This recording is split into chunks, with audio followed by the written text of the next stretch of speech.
Get ready to experience the ultimate fusion of wagering and entertainment. This is the BetMGM Network. Kicking off your morning with the Daily Tip with Michael Jenkins and Chelsea Messenger. Over. It's a very simple way to look at it. It's the best way to look at it. Followed by the newly branded Bet Sweats with Joe O and Sammy P. When I stop talking, that's when you jump in usually. He said, ring that bell! He said,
attack the quarterback a little bit more without Mr. Carter in the game. But that's gambling, guys. That's part of the gig, part of what we signed up for. But yeah, I'm super fired up about this slate of games. There's 3 or 4 games I feel really strongly about. Some others where I think I just want to sit back and take some things in and learn a little bit more. It's just awesome to have football back. Thursday, Friday was cool. Plenty to talk about there as far as takeaways from those games, but it really gets going in a matter of hours from now. I mean, this is why we love this. When it all kicks off and it's mass hysteria, all the games going on at the same time. Oh, let me pull up my fantasy app. Oh, wait, did I start this guy or did I bench this guy? Oh, wait, did I get all of my selections in for my pools? Are my survivor plays in? What's the most popular one? I hope they lose because I'm not on them. I cannot wait. Cannot wait till we get there later on today. That's when it really gets going for me. And we will talk a little Survivor. Joe's our resident expert on Survivor, or at least we like to tell him he is. Joe, I know you're in a. You can say it, but I don't have $1 million yet. So you're in 10 pools this year. Yeah, I'm in 10. Nice. So yeah, hopefully I'm in 10 after today. We'll see. Yeah. Denver Broncos. I know that's going to be very popular. Denver Broncos will be popular. Yep. I think a lot of us might be on the Broncos as well. Let's ride. Yeah. We'll break down that game a little bit later on. Chargers topped the Chiefs on Friday, 27-21. Eagles beat the Cowboys on Thursday Night Football to open the season, 24-20. So 2 games down, but guys, we have a ton of games to get to today. So we're just going to dive right in here, not waste any time. And we're going to start with the Cardinals at the Saints. This line opened 5.5 in favor of Arizona on the road. We're up to 6.5 now. Spencer Rattler, the starting quarterback for the Saints today, he is 0-6 as a starter in the NFL. And those games last year, the Saints lost those by an average of 20 points per game. Total in this one sitting around 43. Joe, I'll start with you. I've kind of been leaning towards the Cardinals all week. I've been scared to pull the trigger a little bit. Like, what are your thoughts on this game? I get being scared to pull the trigger. Most of us, I would say, probably have the Saints as the worst team in football. And you draft a second-round quarterback, and the assumption is he's going to be your guy week number one. And then they apparently have a quarterback battle and ends up being the guy that couldn't win a game last year. Doesn't mean he's awful. They're going through a lot of changes. Is it going to be positive change? That's the other unknown. Like, we can look at a team and say, okay, we power rank them as one of the worst in the NFL. But most years, when you go through that hiring cycle, there's one or two teams that shock you. One or two coaches brand new to the situation where we're bringing them up for coach of the year because they exceed expectations so much. I'm not calling my shot here on New Orleans. They ended up making the very last hire. I think we all knew that it was going to be Kellen Moore, but it's going to be a very different situation there. This has been a hot name for a number of years. Do those veterans on offense end up buying in? I still don't trust the Saints. I have them as a bottom team until proven otherwise.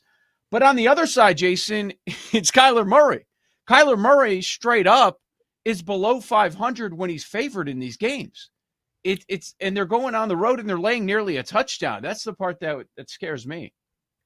This is one of my favorite games of the weekend. This is one of the games I'm most heavily positioned on. And I love the Arizona Cardinals in this spot. And we've been doing this for a long time, and I don't often like the Arizona Cardinals. But I don't think the full panorama of just how dog bleep the Saints are is indicated in this line. So, like, I'm on Arizona at -4.5 when this thing populated. I'm on Arizona -2.5 first half, -5.5 in the game from deep into the summer. I'm on Arizona -6, Kyler Murray over 200 passing yards, McBride 50 or more receiving yards when those markets finally opened up. I'm on Arizona to win both halves. I think this is a really good spot for Arizona to show that they're an improved football team. The defense obviously has needed to improve. I think Calais Campbell, what he brings organizationally, institutionally, culturally, I think matters. And I think it's going to help this relatively young group with Gannon go over the top. Walter Nolan's one of my favorite players in the draft. The evaluators that I know and trust the most love this kid. I think Sweat will add some bite there. The Saints are going to be a bad operation all year. I think they probably are worse than the Browns. They're starting the wrong quarterback already. That tells you that this ain't really about winning now. I think Mickey Loomis is going to keep his job by tearing this thing down systematically between now and the trade deadline and resetting themselves in position to draft a quarterback high next year. I don't think they're done selling off players. I don't love backing Kyler, but he's 25-12-2 against the spread on the road. If you're ever going to back Kyler, you back him on the road early in the season because he fades in the second half of the year, but I like him here. I think McBride goes off. The Saints could not stop tight ends last year. Worst in the league, yaks per completion to tight ends, 8.6 yards per attempt to tight ends, second worst in the league. I think Kyler's able to run around and find joy. And say what you want about the Cardinals. They were 11-6 against the number last year. Yeah, the Saints defense also terrible last year. Their pass defense allowed nearly 240 yards per game, and that really didn't improve much at all in the secondary in the offseason, Jason. So the Trey McBride over receiving yards, you said, over 50 some? Yeah, I've got it in a bunch of different parlays. I took it down to 50. But I mean, like I also love, you can't parlay this in most books. I love McBride, longest play over 20.5 yards. I've got the Saints under 21.5, under 24.5. Now that's conservative, but as just legs of some small parlays. I don't think very much of the Saints. I don't think anything of their quarterback. I'd love to play their quarterback to throw an interception, but they might have to bench him by halftime. So that's cutting my sample in half. You know, that's my concern there. Yeah, Spencer Rattler's been pretty poor throughout his career. We'll see how that one goes today. Let's move over to the Buccaneers at the Falcons, a divisional matchup. This one sitting Bucks -2.5. This number's kind of been going anywhere from 2.5 to saw some 1.5s earlier in the week. Total's 47.5 right now. Right now we're sitting at 1.5 for the spread on BetMGM. That one's moved a little bit. I think the Bucks are going to be phenomenal this year. I'm all in on Tampa Bay. I'm all in on Baker Mayfield. I know that's a take that I've been hearing a ton, which scares me, but I'm looking to fade them today, Joe. I kind of think the Falcons might come out and win this game outright at home. Michael Penix Jr., a small sample size last year, so we didn't see a ton of him, but what we did see was very good. And the Falcons' ground attack also great last year. Finished number 1 in the NFL in rushing success rate, near the top in rush EPA. So as high as I am on some of these teams going into the season, I might be fading some of them week 1. I like that idea because what you end up seeing a lot of times is people that are talking up teams throughout the offseason, they're naturally just going to bet them all in week number 1. Because whatever you think is going to happen, big picture, it's going to happen in week 1, which we all know is not necessarily the case. The Penix games at the end of the year, like I'm looking at that high upside as well. But what we do have to consider is those are 3 bad defenses than he went up against. Impressive performances, but you take it all with a grain of salt. As far as this matchup with Tampa Bay, the Falcons swept them last year. And both high-scoring games, something you typically are not going to see in divisional matchups. And we have a handful of those divisional matchups today. Yes, a lot of people are on the Bucs. I'm a bit skeptical. And I'm not saying they're going to be bad or anything like that. I think you're asking a lot for Baker to repeat what he did last year. And that seems to be the prevailing thought. Okay, Baker was so impressive, he's just going to take off. Fascinating storyline. Tampa Bay trying to replace Cohen. Like, how much was Cohen? How much was Baker and those receivers? I think that's going to be so interesting because we know that secondary for the Bucs is a lot of trouble. And they had a good season, but they won a lot of shootouts due to that poor secondary. They're typically dealing with a lot of injuries back there. So Josh Grizzard as the OC now, what is he going to be able to do? That's what I question. I'm on the Falcons today. I think the Falcons will hang around in this division. Now, we've had this conversation many times before. I don't think it was a bad idea going out and get a couple of SEC pass rushers in the first round, even though they got torched for it, saying, oh, that's not the right amount of value. They can't put pressure on the opposing quarterback. That's what's stopping them right now. Throwing multiple assets at it, I'm not going to fight about that one. I'm okay with that move. I like the Falcons in the division. This is going to be a close game. I like the Falcons as a home dog today, Jason. I love the Bucs. It seems like everybody's talking themselves into the Falcons. Falcons front office is a joke. Why don't the Falcons have Micah Parsons? You want pass rush. You're not paying anybody on defense. Why don't they have Micah Parsons? You want to take a flyer on late first round pass rushers, or you want Micah Parsons? Because Green Bay, those draft picks are going to be 26th, 28th. So that's basically what Dallas traded Micah Parsons for. No, I love the Bucs here. I think people are overthinking it. I like Raheem Morris a lot as my defensive coordinator. He cannot coach my football team. People don't want to give Todd Bowles any credit as a guy who wins a lot of games. Atlanta's 1-7 against the spread their last 8 week 1 games, 0-5 their last 5 as a dog. Baker had struggled against Atlanta in the past. Last time he played them, 3 touchdowns, 330 yards. Mike Evans is 7-2 against Atlanta in his career. I think Tampa's the better operation. I think this game goes over. 7 of the last 10 between them have gone over. I'll take Baker over a kid playing his first home opener. I'll take an established Bucs offense over all the potential people tell me these Atlanta first-round picks have. I don't think Atlanta has a pass rush. I think Todd Bowles will scheme things up a little bit. I just think Tampa's the better football team. I don't think it's all that close. Atlanta has done nothing with me to curry all this favor that I see so many prognosticators and handicappers giving them. I think Baker's one of the better quarterbacks in the NFC, and I think that Tampa offense in a dome is going to be just fine. I'm on the Bucs. Maybe the total in this one. That could be something to consider, Over? especially after the high-scoring games. Yeah, I would not look under in this game whatsoever. Mm-mm. And I know Tampa those divisional games games last year, guys. Tampa divisional games last year. 66 points, 78 points, 57 points, 49 points, 62 points, 46 points. Yeah. Yeah, the over might be the play in this one. Can't stop anybody. Can't stop them. Yeah.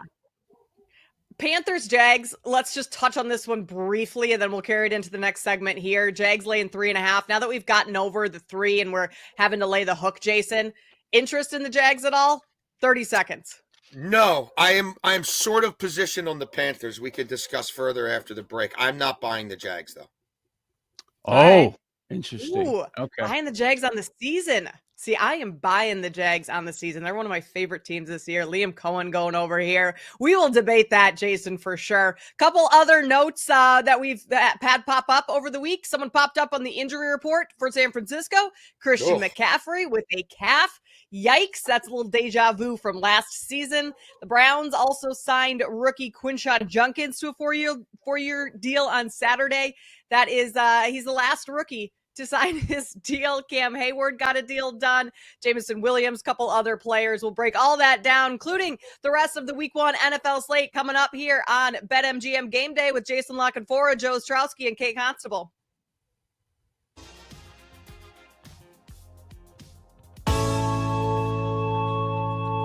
BetMGM Game Day with Kate Constable, Joe Ostrowski, and Jason Lockenfora will be right back.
people, Joe Ostrowski and Jason LaCanfora. Open your playbook and choose your boost for the action. Grab this Pro Football Boost Pack, and you'll have 3 ways to boost your odds for your next bet. Activate one of your boost tokens for any pro football bet, and you'll receive a bigger payout if your bet wins. This is how it works here. You're going to log in to receive your Pro Football Boost Pack. You're going to make a bet on any pro football game, to add it to your bet slip. The bet up to the specified max stake, and activate the token of your choice. If you win your bet with one of the tokens activated, you're going to score extra winnings. That's over at BetMGM.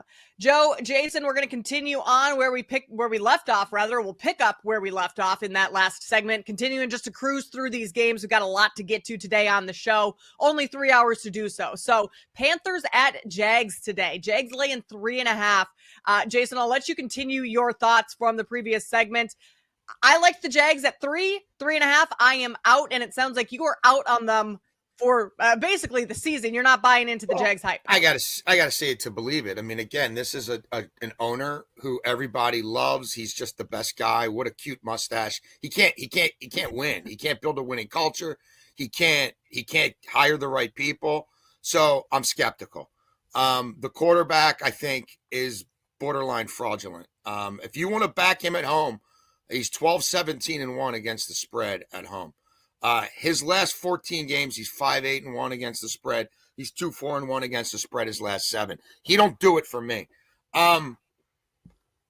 Look, I think Carolina made some strides in the second half of last year. I think Bryce Young showed he can play in the league. He cut down on the turnovers. He cut his sack rate in half. He did win 4 of his last 9 games, which might not sound like much, but I think he won 2 of his first 19. So that's definite improvement. And for our purposes, he was 7-2 against the spread his final 9 games last year. Trevor Lawrence hasn't had a stretch like that. He had one stretch like that in his career. It was the second half. What was it, 2022? That's never looked like this again. There's strong over trends here for me. You know, Carolina's 13-4 to the over last year. We're talking about a Jacksonville team that allowed the most passing yards and had the fewest takeaways in the league last year, and a Carolina defense that was 32nd in what, yards per pass, like damn near 32nd in yards per rush. It's pretty bad. So if you want to go that way, you certainly can. I'm not on any of the Vegas lines. Like I've got some stuff cooking with, Carolina catching 10.5, Carolina to score 14 points, Hubbard 15 scrimmage yards, some things like that. It wouldn't shock me if Bryce Young outplays Trevor Lawrence here, and that doesn't mean that I think Carolina's going to win the game. I just think there's a lot of pressure on Trevor Lawrence, and I think he's prone to cough it up. So I'm on Carolina in some parlay fashions. Again, I'm giving myself a lot of cushion there. Like I'm taking 10 points. If Jacksonville wins by 11, shame on me. I cannot back Trevor Lawrence. I just can't. His completion percentage is bad. He turns the ball over too much. I can't get there, even against a bad defense. Big picture wise with Jacksonville, I do like them. But that's a process of elimination in that division. Like, you're starting with the Titans. They covered 2 games all last year. Yes, you have upside with Cam Ward, but he can probably only do so much. I don't see it completely turning around with the same coaching staff in one season. Indianapolis Colts. Like, are we serious? I can't wait to talk about this Dolphins-Colts game. All this love for Daniel Jones? Like, oh, now they're so much better because it's not Richardson. It's going to be Daniel Jones moving forward. Get out of here. And so now you're talking about, can the Jaguars compete with the Texans? That Texans defense is lights out. We all understand that. What is that offense going to be? What direction do they go? A ton of the wide receivers end up getting hurt last year. So can the Jaguars kind of be in that conversation with the Texans? I like Cohen. I think Brian Thomas could explode this year a lot. Obviously the connection with Trevor Lawrence, Jason down on him. What is Travis Hunter going to be this year? So, I think there is upside with the Jaguars big picture. As far as this game, I have the Jaguars and Panthers very close. So I can't sit here and tell you that you've got to lay 4 points. That is a lot in the NFL. When we're talking about more than a field goal and 2 teams that are pretty darn close in my world, I can't tell you to lay 4. And that number's been jumping this week. It was 3.5 earlier. Now here on Sunday morning, we're at 4. I can't get there. Yeah, Bryce Young could absolutely outplay him. Keep in mind what Bryce Young was doing in the second half last year. After he was benched, Dalton gets in the car crash. Bryce Young makes his return to the field, and he was really good for about a month and a half. Panthers ascending up. How much? Not sure. No way am I laying 4 with Jacksonville. This is one I'm on the sideline. I want to sit back and watch. I'm not quite sure what we have in either team, even though I think there's a real case where both of them could be significantly better than what they were last year. Real quick, the kind of thing that gives me pause with the Jags long term is this Hunter situation, though. He was the best playmaking DB in the draft, and he was maybe the 5th, 6th, 8th best wide receiver, depending on who you talk to. And it's not a generational wide receiver draft. Where are they playing? They've come out and told you. Where are they playing in the most? Wide receiver. Because the coach is McVay wannabe. Stuff like that, you're telling me that they've changed their spots or they figured it out. I'm like, and your defense was worse than your offense. And I'm not saying your offense was good, but your defense was abject failure. And this is a guy who I'm not an evaluator. People I talk to in the league say that could be the best player on their defense. And he's subjugated to try to try to save Trevor Lawrence. People have been trying to save for 5 years. Good luck with that. Yeah. You would go the opposite route, right? Like, let's focus on defense and sprinkle in on offense. Right. Yes. Yeah. Travis Hunter's receiving prop today sitting around 48.5. Ted McMillan, the rookie receiver for the Panthers. He's someone to keep an eye on throughout the year. I've heard a lot of people throw his name around for offensive rookie of the year. 66.5, his receiving prop today. Over 5.5 touchdowns for the season. Get on that now before it changes, because he probably will score one today. Right? Over 5.5 touchdowns for the season on Ted. Love that, Jason. I'm looking at his plus 185 for an anytime touchdown scorer today for Tedero McMillan. All right, Bengals and Browns. This one is just an interesting conversation because of how the Bengals have started their seasons. Notoriously so slow over their last couple seasons with Joe Burrow, 1-4 record in week 1. From 2018 to 2022, the Browns beat the Bengals 8 of 9 times. So also this division matchup has gone the way of Cleveland as of late.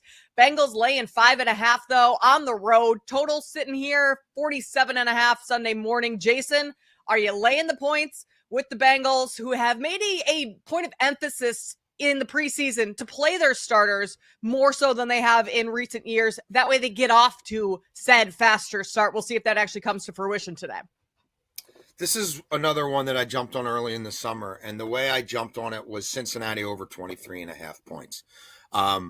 I'm not laying points with Cincinnati. I do have several positions, though, that are tied to Cincinnati getting to 24 points in this game. I think that's a reasonable number. They hit that number against Cleveland last year. They scored 24 or more in 8 of their last 9 games. The only one they didn't was the final game of the season. I think Cleveland without Kamara in coverage. I think Cleveland without, to me, a true bookend for Myles Garrett. I know they're talking up their first-round pick. We'll see. We'll see what that D-line looks like. I know Jimmy Schwartz is real excited about it. Even if the D-line's great, I don't buy their linebackers. I don't buy them in coverage. Flacco's going to air it out. That's going to mean some turnovers. That's going to mean short fields for Joe Burrow. I think Burrow's on a mission. 3 or more passing touchdowns in 8 of his last 9 games, including against Cleveland. So, look, 28 passing touchdowns his final 9 games of last year. And their whole offseason is all about starting quickly. At some point they do. At least offensively. I don't buy them defensively at all. So I'm taking that out. Are they going to get short fields? Is Cleveland going to score some points on them to force Burrow to keep throwing the ball? I think all of that. So I don't know if they can cover it. They might be week 1 frauds again. But like Cincinnati over 23.5 points. Cincinnati over 22.5. Burrow 200 passing yards. Burrow 2 or more touchdowns. I'm on that. I like Njoku for 40-plus yards as a parlay leg in this game. Njoku lit it up with Flacco. The last time around, I think it was 5 games, 390 yards, a bunch of touchdowns. I think 8 plays over 20 yards or more to the tight end. That's where I am on this game. I do think we get points. And I need Cincinnati to score 24 points today in a lot of different ways. A lot of noise last offseason with Cincinnati, whether it be the injuries or how they looked in the preseason. They have a bad start. A lot of noise this offseason with Cincinnati. This time it was about Hendrickson's contract, getting Shamar Stewart signed, all that. You're always going to have a lot of noise with that ownership group. But don't worry about the defense. Don't worry about them being bottom 5 in the league with a great offense. They got a new defensive coordinator. Al Golden left Notre Dame, and he comes to Cincinnati to save everyone. Okay. I like Al Golden. I'm not buying that either. He was terrific, but are they going to stop anybody? Listen, yes. And I was talking about noise. We heard all of this last year. We're going to play more in the preseason. We're going to make sure we get off to a fast start. Everybody's talking about they're doing this, they're doing that to combat it. They did this last year, and it didn't work. And they come out, and they ruin survivor pools across this country, and they lose as a massive favorite. Yeah, exactly. It wasn't Drake May. It was to Jacoby Brissett. Embarrassing. I like Cleveland. Give me Cleveland plus 5.5. Under Zach Taylor, 6 years. First 2 weeks of the year, they are 1-11 straight up in Cincinnati. 1-11. It's not just a Burrow time. I mean, that's when everybody's healthy, ready to go. He can't get his team prepared to win. Flacco will do enough. They'll hang in this game at home as a dog, getting all those points. Give me Cleveland. Also interesting that this is one of the few games where the line really has not budged at all. It's set at 5.5. for a very long time. So I think that is telling as well. Just not something that people are buying into the Bengals on, despite the hype of starting fast in the preseason. All right, we're continuing to go fast here because we got a lot of games to get to. Dolphins at Colts. I'm going to start us off with this one. Give me the Dolphins. Give me the Dolphins to win outright. It's basically a pick 'em. -1 in favor of Indianapolis. I hate the Dolphins this year. I think the Dolphins could be one of the worst teams in the league, but starting the season, they start seasons really well. They're 3-0 under Mike McDaniel rather, in week 1 in his last 3 seasons as a head coach. So to me, you back the Dolphins early on in the season, stuff's going to go sideways. I mean, I could see like week 5, week 6, all of a sudden stuff going sideways. But here, I'll take the Dolphins on the road. The Colts, I've been hearing this whole okay, they're going to honor Jim Irsay pregame, which is great. They should. But to me, that's not giving the Colts enough of a bump to go out and win this game, honoring Jim Irsay early on. So, Joe, I heard you earlier in the show say that you're going to be on the Dolphins as well. So the laugh here tells me you're not buying the Jim Irsay bump, right? No, I just can't wait. I'm going to hand it off to Jason in a quick second. Jason, there's a lot of there's several things I could say about a Jim Irsay bump, and I'm not saying any of them. Don't take too big of a drink there because Kate said it all. I'm with her. I don't understand. So here's what I don't get. I'm not even talking about the Irsay stuff. That earlier in the offseason, we've got the Dolphins as a favorite.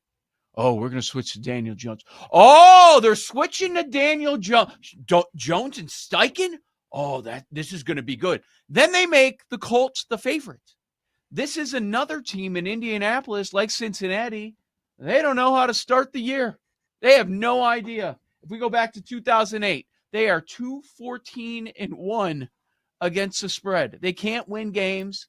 I agree. I think McDaniel could get fired during maybe after the year here. Like he's on the firing line, but I do like Miami in week number 1. Go ahead, Jason.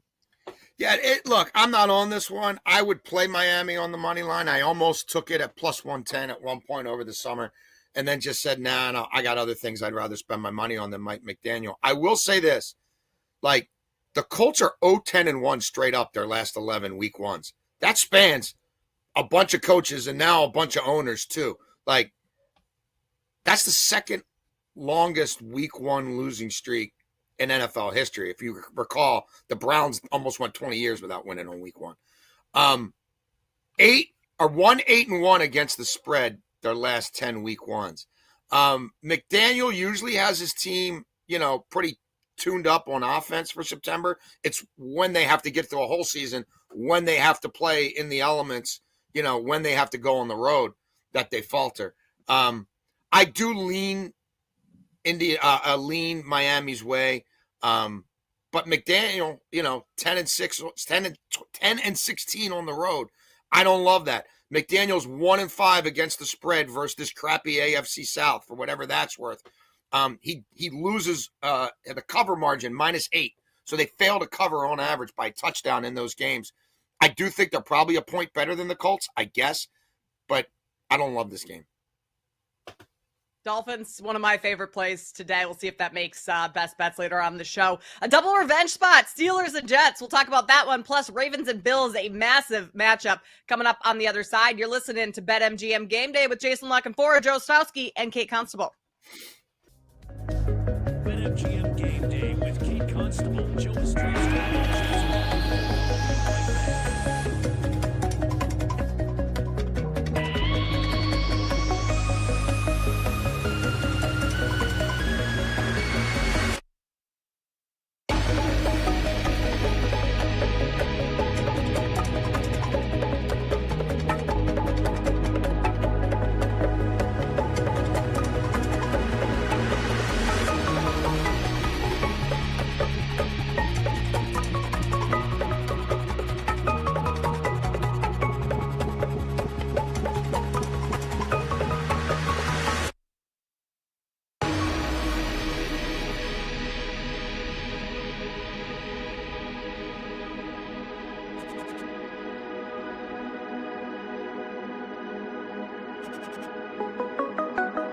Yeah, man, what the heck?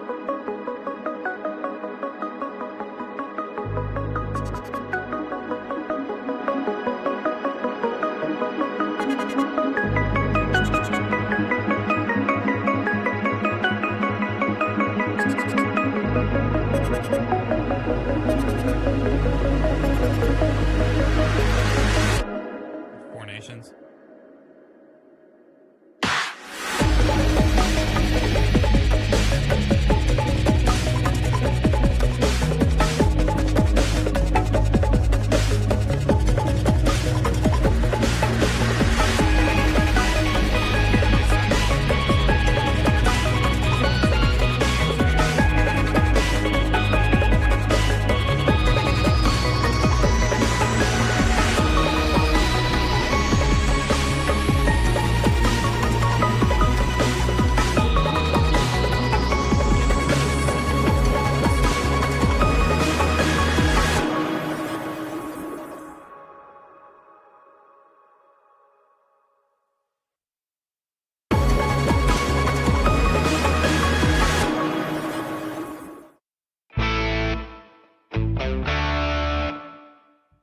So honestly, that kind of makes Brian Justin Tucker, but also that is Brian Justin Tucker.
clip, maybe a little PTSD there with Mark Andrews dropping the what would have been game-winning touchdown in that divisional round. Bills went on to win that one 27-20, game tying rather, 27-25 in the divisional round last year. But the Ravens did beat the Bills 35-10 in week 4.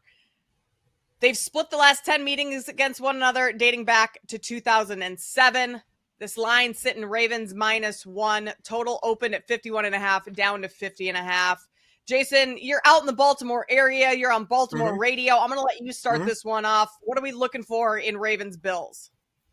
These are the kinds of games the Ravens win. Now, if this is played in Buffalo in January, that's a different story postseason. But big regular season primetime spots where they've got a chip on their shoulder, that's incredibly on brand for them. And they generally take care of business. And I think that's been reflected in the way this line has moved. And I was hoping that by game day, there'd be pretty good value, maybe plus 110 or above on Ravens money line. And this thing got up around plus 105 in some places, not in all of them, in the last week. And then really has tilted.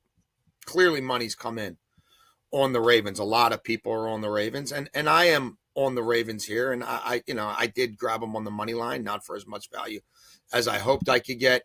They've covered 5 straight against Buffalo in the regular season. Harbaugh's 12-5 against the spread in week 1, 12-5 straight up as well. And you look at Lamar Jackson on the road in his career, 33-18-1 against the spread, 34-13 straight up. He's 9-3 against the spread his last 12 on the road. He's 20-5 straight up in prime time.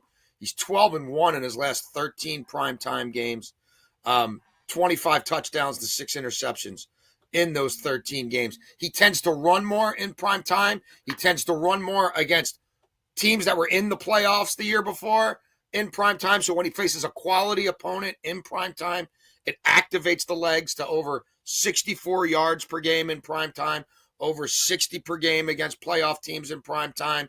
I think he goes over his 46, and you can still find it around 46.5 rushing prop. We heard from Andrews coming in. Lamar Jackson talks a lot about taking care of my guys. His original guy was Mark Andrews. He's thrown the most balls to Mark Andrews, most touchdown receptions to Mark Andrews. And they want, with Isaiah likely out for this game, maybe next week as well, they want to get Andrews going here. They flirted with the idea of trading him, couldn't get enough value for him. I think Mark Andrews catches a touchdown pass in this game. I think Derrick Henry obviously scores a touchdown in this game. The markets reflect that. But let's get plus 170-ish on Derrick Henry to score in the first half. He's a tone setter. Even without the fullback, Pat Ricard, you can't tell me they're not going to lean into some heavy personnel against the Bills. And we know that Lamar's not running inside the red zone. That's Derrick Henry, Derrick Henry, Derrick Henry. I have questions about the Bills' defense on the back end. Bills didn't have the greatest camp in the world. I don't know about Bosa as a pass rushing force. We'll find out. And I do think this is an over game, guys. I mean, Baltimore was 13-4 to the over last year. Buffalo 11-6 to the over. I think both these teams score. The other day I was on WGR in Buffalo, and they brought up something that they felt like, okay, this is not quite a guarantee, but pretty darn close. You've got these two teams that are co-favorites to win the AFC in Baltimore and Buffalo. And the conversation was, is one of these two teams going to represent the AFC in the Super Bowl? I mean, that's the kind of the prevailing thought, that it's going to be one of these two teams. And that's what the odds would say.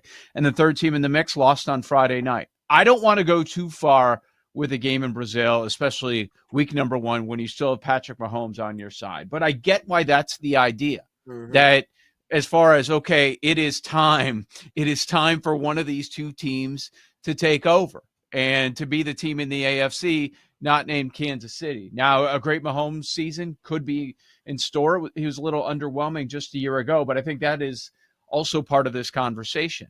Baltimore got significantly better in the offseason. They did what Baltimore does. They sat back in the draft. They got great players at positions of need. And I don't buy that the Bills got good enough. You can tell me about Joey Bosa, but I don't know what he has left in the tank. It feels very similar to the Von Miller move that was made just a few years ago, and there was almost no impact there. So I get the Ravens love.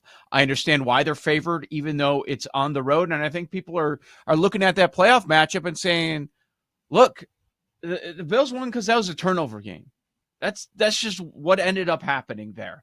That the Ravens you could say that they outplayed them. And that's not going to happen again. I think that goes into it as well. I lean Ravens. I want to see where this total gets, though, throughout the day. Now, we're sitting here. It's still 50.5. I see one book that's, there's a couple of 51s out there. We know how this goes. People will chase. People will bet this more throughout the day, and they're going to bet on the over. If we get to 51, I would lean under in week number 1. That's a lot of points here for the first game of the year. Let's go over Steelers and Jets here.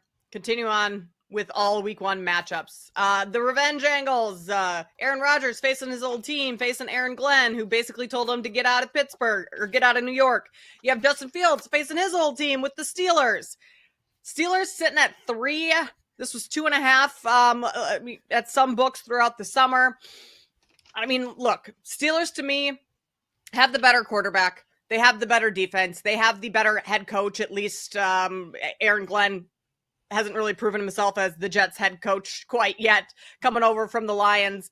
I go back and forth of like my feelings towards Aaron Rodgers and where he's at in his career. Like, can we really trust that? But at the end of the day, I think the Steelers lineup, top to bottom, is significantly better than the Jets. So even though they're playing on the road here, I think I would lean towards the Steelers. But I mean, 38.5. Joe, that's the lowest total we have on the board today, and it's the lowest total for a reason. I think if there's any play in this one that I'm going to make, it's probably going to be on the under. I don't know how this Jets offense with Justin Fields scores a whole lot in this game. Like, I mean, the Jets will not be doing their part to get this total over. So I'm going to be on the under 38.5 in this one.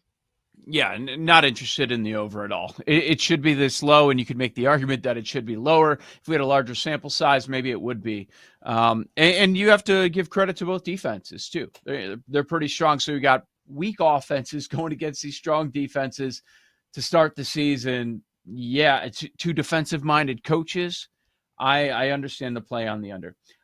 I'll say this, that, and I've noticed this, and it isn't something that is a lock or anything like that, but the public struggles early in the season. If you go sport by sport, they really have their issues. With college football, they've done awful. So I have been looking at the most popular bets over at BetMGM. The most popular bet as of Friday, hopefully we get some more intel this morning before the show wraps up. The most popular bet as of Friday afternoon, of course it was Kansas City -3. The second most popular bet on the side, Pittsburgh -3. I'm not laying it with the Steelers. That's not the only reason. This has been a rock solid 3 the entire time, and it is just sitting there. But I don't hear a lot of people making the case for the Jets and how they can put points up on the board. And I understand it. Like, I've been shocked in fantasy leagues seeing how high Justin Fields has gone. I'm like, are you sure he's even going to hold this job for the entire season? Like, how many times do people have to be proven wrong? Like, no. We can stop talking about the upside of Justin Fields. So if anything, this is an underplay. I'm not lining up on the side. There's no way I'd lay it with Aaron Rodgers. How about you, Jason? I love Pittsburgh money line, and you could still get it -150. The New York Jets in the month of September since 2017 are 6-20, 7-19 against the spread. They average 15 points a game. They lose those games on average by 7.6 points. They generally have ill-equipped coaches who cannot get their teams ready to play. I believe in Aaron Glenn. Aaron Glenn's got a mighty task here. He's got a lot to clean up. And Mike Tomlin, you guys know, I love Tomlin on the road. Now, I really, really love him as a road dog, and that's not the case here. But Tomlin has covered 10 of his last 14 on the road. He's 14-7 against the spread his last 21 on the road, and I don't even need him to cover here. I just need him to be 1 point better. Pittsburgh money line plus Aaron Rodgers to throw 1 passing touchdown will get you plus money.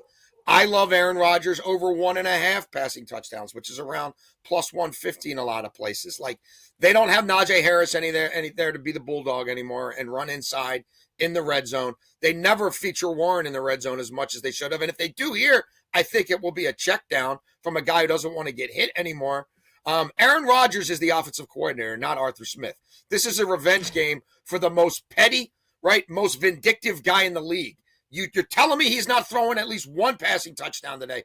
And so I also think he could throw 2. Pittsburgh's defense is going to be dominant. The Jets' game plan was to run Justin Fields behind Vera Tucker probably 6 to 8 times in this game. Guess what? They're not going to do that at all this year because they lost their best offensive lineman. I don't fancy their tackles. I think Fields will be under siege. It probably is an under game, but I like the Steelers and I like Aaron Rodgers to be petty, vindictive Aaron Rodgers. And the guy I faded the most last year, I'll be backing now because that's a lot of value. Aaron Rodgers had 18 passing touchdowns to 4 interceptions the last 10 games of last season, right? On a worse team than he's on now. And you're giving me plus 150 for him to throw 2 in his Steelers debut. I'll take it. Yeah, what did we call him last year, Jason? The geriatric conspiracy theorist? And he still is. But this is his last week 1, and it's against Woody Johnson. Come on now. Woody Johnson's kids are going to be watching from the owner's suite. This homeboy, if he doesn't tear his Achilles again, he's throwing at least 1. He's throwing at least 1. Gotta love it. Raiders and Patriots. We'll start off the next segment with this one. 2 new coaches, Pete Carroll on the Raiders side. You have Mike Vrabel on the Pats side. Patriots laying 2.5. And then we have some big matchups that we need to talk about. Lions at Packers, Vikings and Bears Monday Night Football, 2 NFC North divisional matchups. We'll break those down in depth coming up on the other side. We also have a little ATS Survivor pool-ish thing that we're going to be playing here on the show. That's coming up a little later. And Brad Evans also joins us later on in the show to talk some fantasy. More to come here on the BetMGM Network.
Bo Nix had himself a pretty good rookie season. We'll see if he can repeat that success in year 2.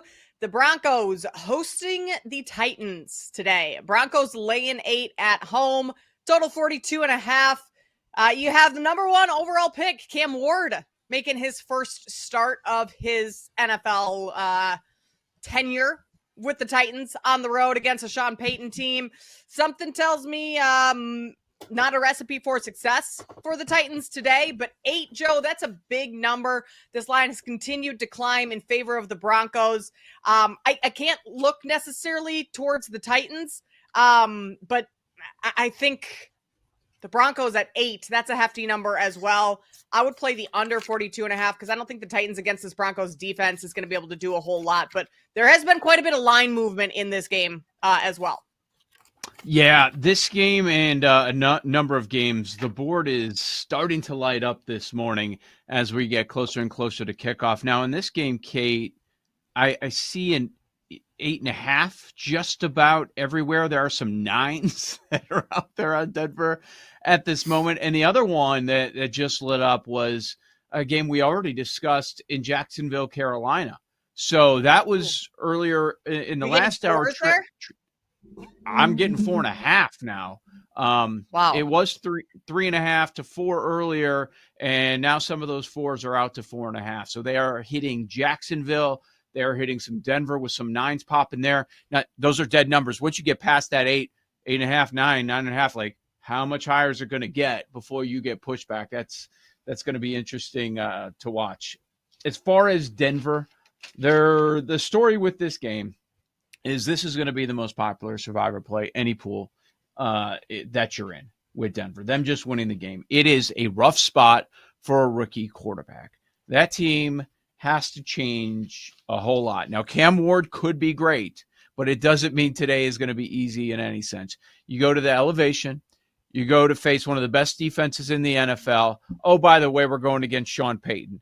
And there's a great head coach, defensive coordinator tandem there as well. One of the best in all of football, like up there in that Minnesota territory. So it is a brutal spot. Now, just a rookie quarterback. Here's your first game. Here's your first game on the road there. That's why they're popular to win. And you look at Bo Nix last year, didn't lose as a favorite. Didn't lose. Covered every time. He was favored 8 times, covered every single one of them. I'm not willing to lay the 8.5, 9, and I certainly understand that Denver's also going to be a very popular teaser play, Jason. Yeah, look, this is one of my favorite games of the weekend. It's one I jumped really early in the summer. I'm holding tickets on Denver -6, Denver -6.5. And more recently, the way I've played it as the thing has started to surge the way I thought it would, I've got Denver laying 2.5 in the first half, plus Denver laying 6.5 for the game, plus Bo Nix over 180 passing yards. You can get pretty good plus money just doing that. You want to add in Bo Nix with 1 passing touchdown to help further boost you closer to plus 150 or above, you can absolutely do that. In case you forgot, he threw 2 or more in 7 of his last 8 games. The kid had 29 passing touchdowns last year. Tennessee, I think could be better, should be better on defense. They have some blue chip players, and I believe in their coordinator, Denard Wilson. But this is a horrible football team.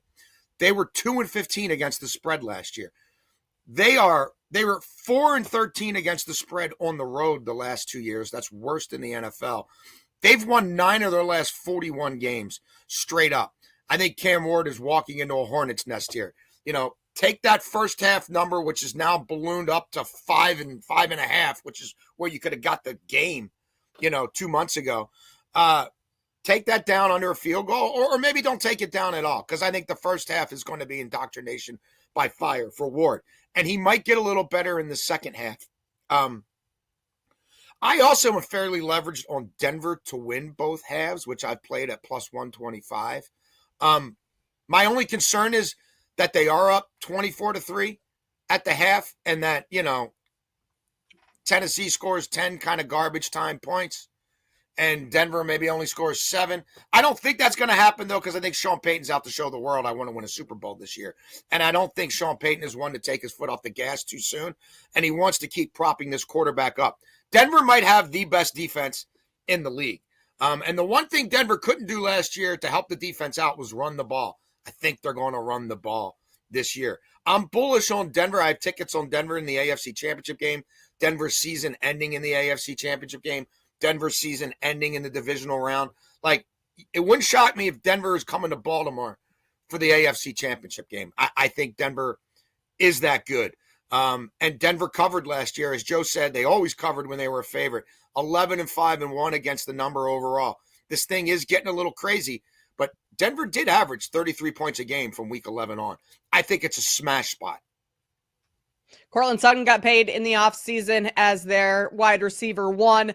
In the division here, Chiefs still the favorites, plus 130 over at BetMGM right now, despite the loss to the Chargers. Chargers sitting at plus 230, Broncos at plus 260, Raiders 17-1. And speaking of the Raiders, they are on the road in New England today playing the Patriots. You have Pete Carroll and Geno Smith, the tandem in Vegas, making, well, Pete Carroll's first head coaching appearance and Geno Smith's as a Las Vegas Raider. And then you have Mike Vrabel, his first coaching appearance as the Patriots' new head coach, going up against Drake May, going up against the Raiders here. Patriots laying 2.5. I've seen a lot of love for the Raiders going into this game just because you have a new head coach, you have a new quarterback here in Las Vegas. You have Brock Bowers, you bring back Ashton Genty. Like, there are a lot of pieces here, Jason, that this offense could have a lot more success than they did last year. Offensive line still maybe a question in some spots, but Drake May as a starter in the league, 3-9. So as much love has been coming in on Drake May and the Patriots this year, the over on their win total, we've heard a ton of that. This is still a fairly unproven quarterback that's getting 2.5 points at home today. I really wanted to take the Raiders on the money line here. Like, I came close several times over the course of the last 6 weeks to putting that ticket in. I never got there. In part because they're 0-11 straight up their last 11 as a dog. Now, do I think 4-7 against the spread? Do I think Pete Carroll changes some of that? I certainly do. Does it all change week one? Boy, I don't know. I had trouble backing either of these teams. I mean, look, we all love Vrabel. I think he's obviously a huge upgrade from what they had before. He's also won 6 of his last 24 games. Now, you could tell me he had bad GMs, and you could tell me the owner in Tennessee is a clown, and I'm not going to push back. But, like, that's a reality, man. And they're dealing with a lot of pressure and hype and expectations all of a sudden. New England, as a favorite since week 10 of 2023, is 0-4. They've lost those games by 34, 3-3, and 14 points. If the Raiders had one more player on defense, I would have played this game under. I think this game does probably go under. Like, Pete Carroll on the road with the Seahawks was 61-51 to the under. He's under in 7 of his last 11 games, and Vrabel's teams were going under all the time. But I just wonder, with no Gonzalez for New England and the Raiders being the Raiders, if there's enough busted plays that it goes over. So I will tell you the one ticket I have in this game was Genty anytime touchdown, which they were giving away at minus 120. I'm not sure where it is right now. I have not looked. But that's Pete Carroll's guy, man. And Geno knows where his bread's buttered. And it might not be a rushing touchdown. It might be a screen. But I think Pete Carroll wants to get this dude in the end zone week 1. You can still find a minus 120 out there on Genty. In a few hours, I don't think that'll be there. No. And New England last year, touchdowns per drive allowed, 25th in the NFL. Will Vrabel make a difference? Sure. But they're without their best player on defense, right? Bowers is going to be able to move the ball between the 20s. Geno is a better quarterback than they've had in a long time. And Pete Carroll, we know the Marshawn Lynch trade. What happened as soon as they got Marshawn Lynch from Buffalo? They fed the hell out of that guy. And Marshawn Lynch is not an every down back in the way that this rookie is. So I'm on that anytime touchdown. Sneaky fun game. There is a reason we're not at 3, that we're sitting here at 2.5. And the reason is a lot of sharp money came in on Vegas throughout the week. There were some 3s at some point for a short period of time, but it doesn't look like we're getting back to that number. They're back in the Raiders, so they're not going to give them the +3, because why would they? They're getting enough money backing the Vegas side. On New England, like Jason said, I like Vrabel too. If I'm running an organization, I'm an owner, 100%, I would love to have this guy be the head coach of my team. Consistently going to exceed expectations. We love coaches that cover point spreads. Vrabel's one of them. Tomlin's one of them. There are certain guys that just cover point spreads. Why? Because they get the most out of their team. Vrabel's one of those guys.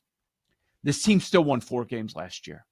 So is he going to walk in and more than double it? Because that's what the win total suggests. It's at 8.5. Yes, they had money and they brought in some free agents, but it's not like they brought in a bunch of killers. And as far as today's game, they don't have Christian Gonzalez. Their first-round pick, Will Campbell, is questionable to go week number 1. I got a lot of questions. I think these teams are in pretty similar spots. You look at the massive upgrades at head coach for both teams. Say what you want about Pete Carroll, but making that change from Pierce to Carroll, that's an upgrade. And we all know it's the same situation with New England. I'm excited to see what these OCs bring. All right, Josh McDaniels, let's do this again. And now let's see what you can get out of Drake May. And out in Vegas, they bring in Geno Smith. Maybe they have some competent quarterback play finally, and they bring in Chip Kelly, who was terrific at Ohio State, but that's a little bit different now, going back to the NFL. So a lot of fun angles. I'm getting points with the Raiders. Give me the Raiders. I think New England's being overrated going into the season. Guys, New England has covered at home 4 times the last 2 seasons. They have 4 home covers the last 2 years. That is lowest in the NFL. Vrabel's going to change everything. I mean, he's going to change some things, but is he going to change everything? Is he going to change macro level things from day one? I mean, maybe. He doesn't have a full deck, though, like Joe said. How quickly do those changes come? Not sure they are implemented immediately week 1.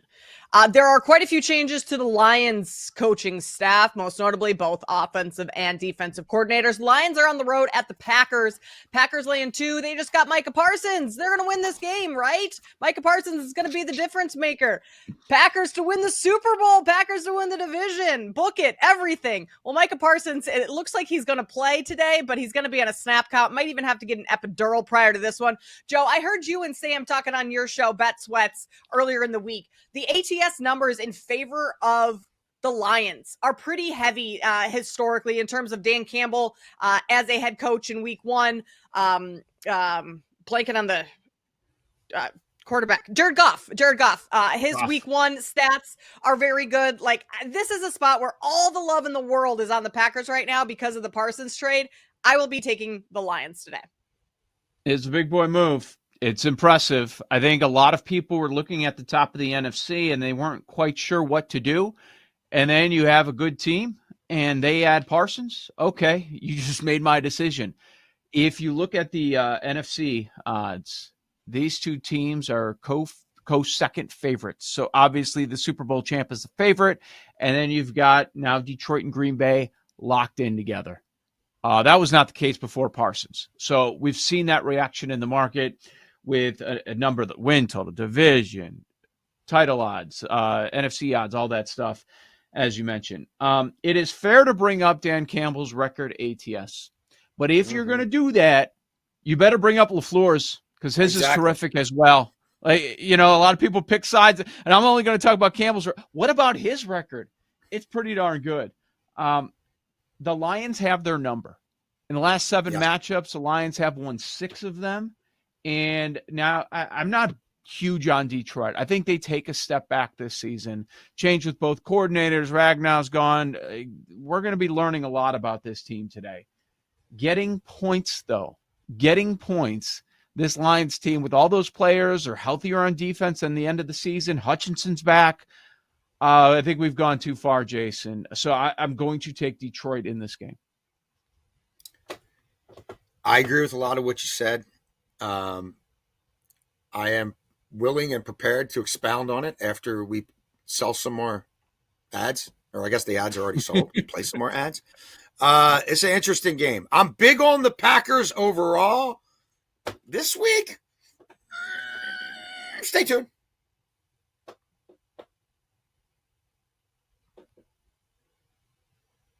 All right, BetMGM Game Day continues on the other side. Joe, Kate, and Jason right here on the BetMGM Network. Don't go.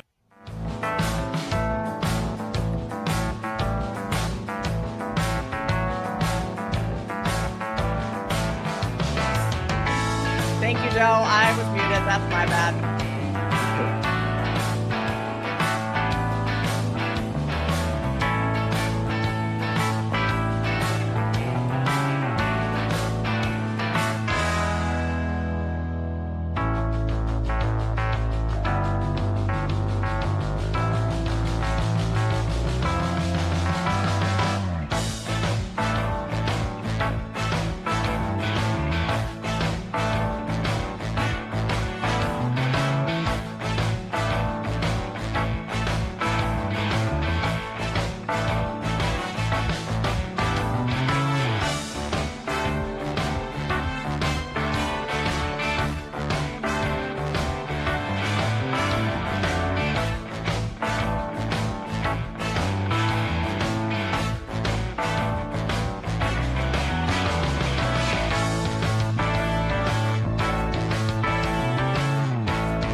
legendary.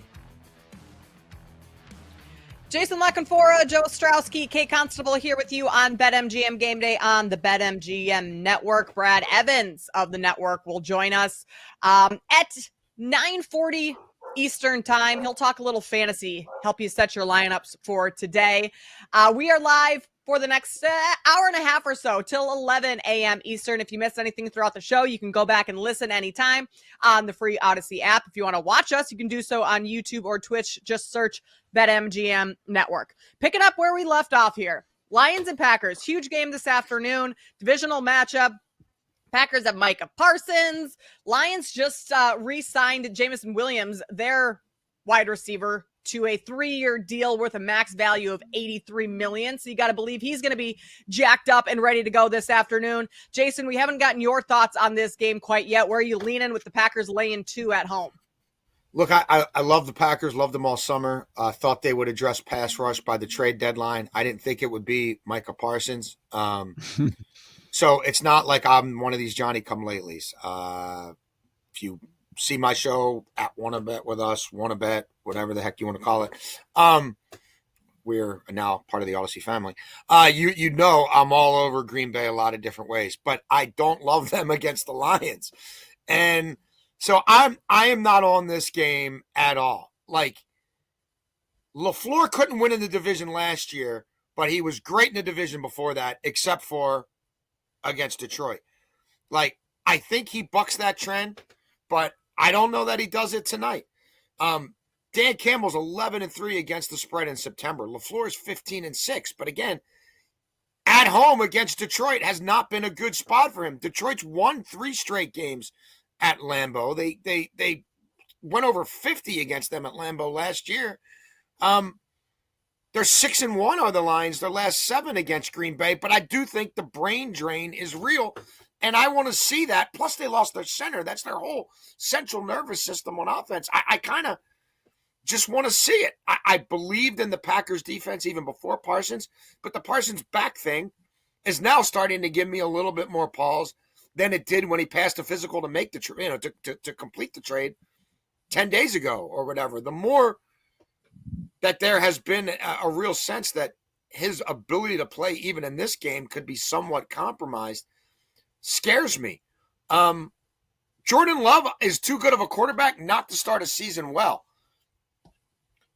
But it hasn't happened yet. He's been a slow starter, so do I really want to put my money there week 1? I just couldn't get anywhere on this one. I think losing Ben Johnson's a really big deal. I talked to some people about Johnny Martin. Some of them have me thinking he's going to be a really solid replacement. Other ones have me thinking the run game is going to start to suffer. You're going to sit not so much the pass game. He's not going to scheme the run game up the way Ben Johnson did. I don't know, guys. It's only week 1. We got a long season to go. You could make compelling cases for either coach, for either quarterback, for either team. But if you're betting Green Bay, and no one's more bullish on them than I am, you just have to know that this has been the Lion. Dan Campbell's got the magic elixir that LaFleur has not been able to sort out. Can I interest any of you? Joe's throwing these numbers in the chat here. Parsons to have a sack. Obviously, do some shopping because these numbers vary quite a bit, Joe. Minus 140 out there. You also have plus 125 out there. Parsons is likely getting an epidural before this game. I certainly would not lay the minus 140. I mean, that's principle right there when you can have a plus 125 out there. But even that scares me a little just with the status of his back. Yeah, and it's a strong Detroit offensive line. Not as strong as they were a year ago. But I understand if you want to take a plus 125. Like, they're probably going to put them in a position where they want to see that happen. But, I find that to be, some of these narratives, they're always fun. Parsons, to get a sack, certainly going to be one of them. That crowd's going to want to see it. If he lines up across from Penei Sewell on 30 pass rushing snaps, I don't think he's getting a sniff of it. Now, it's his first game there. He hasn't been able to practice full. Are they going to move him around as much as, say, Dan Quinn did in Dallas, his first game there? Like, I don't know. Maybe. I mean, that's what you have to do. But, like, are they all the way there? Is his pitch count going to be such that, hey, let's just – I If I had to bet that prop, I would bet under. I'd bet under the half sack. Like I if you made me. I mean, I thought about Amon-Ra St. Brown over receptions. I thought about Amon-Ra St. Brown touchdown. I didn't get there. We don't know what it's going to look like. No. Yeah. No. All right, let's move over to Survivor. We don't know what this is going to look like, but over at Circa right now, the big Survivor pool, almost 39% of the entries have been on the Broncos. That's the favorite pick. Cardinals, second, 22%.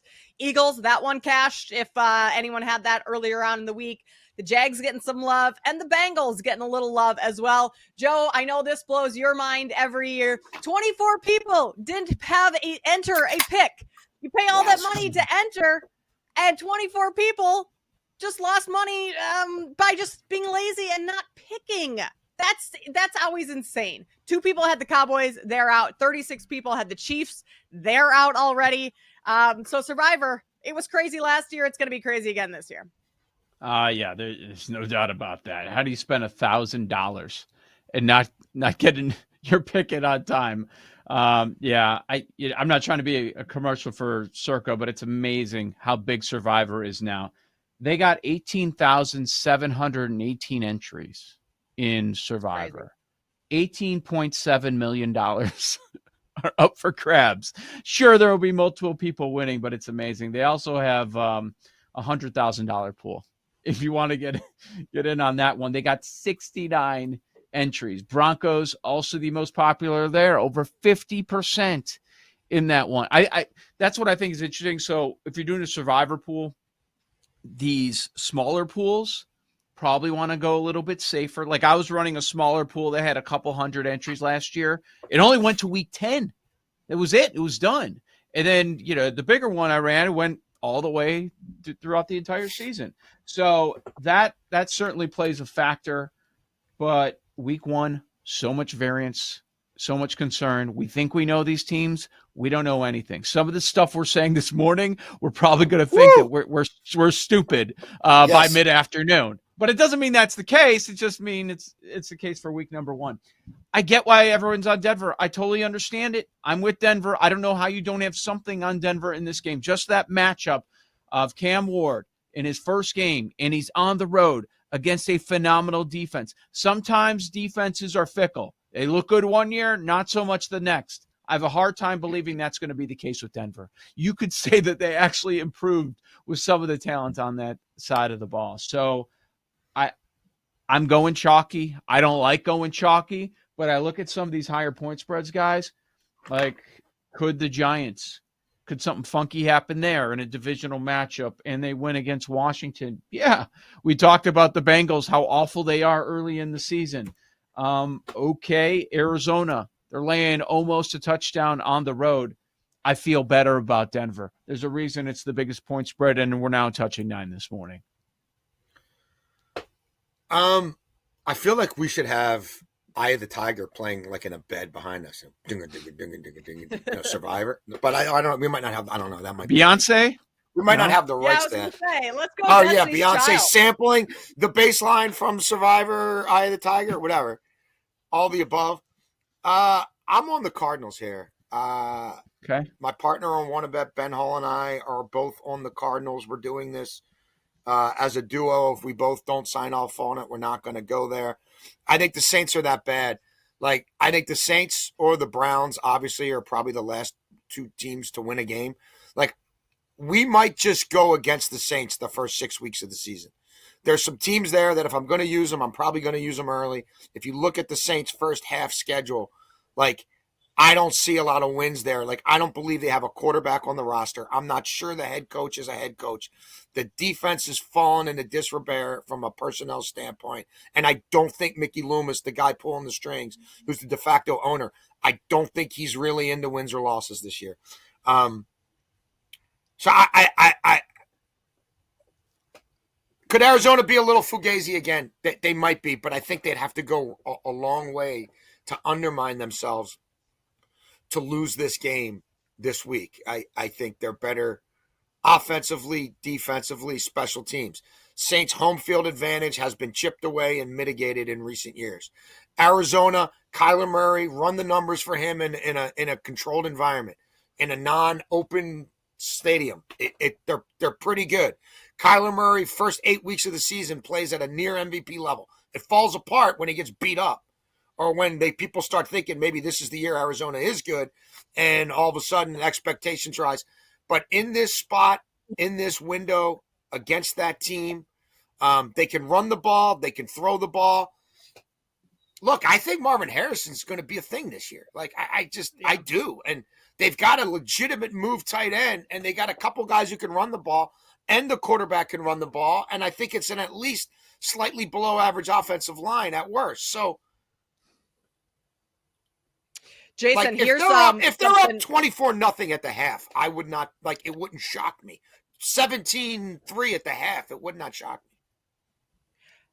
Adam Schefter, Ian Rappaport just reported about 10 minutes ago. Kyler Murray on the injury report with an illness. He's still expected to start this game to play. Come on.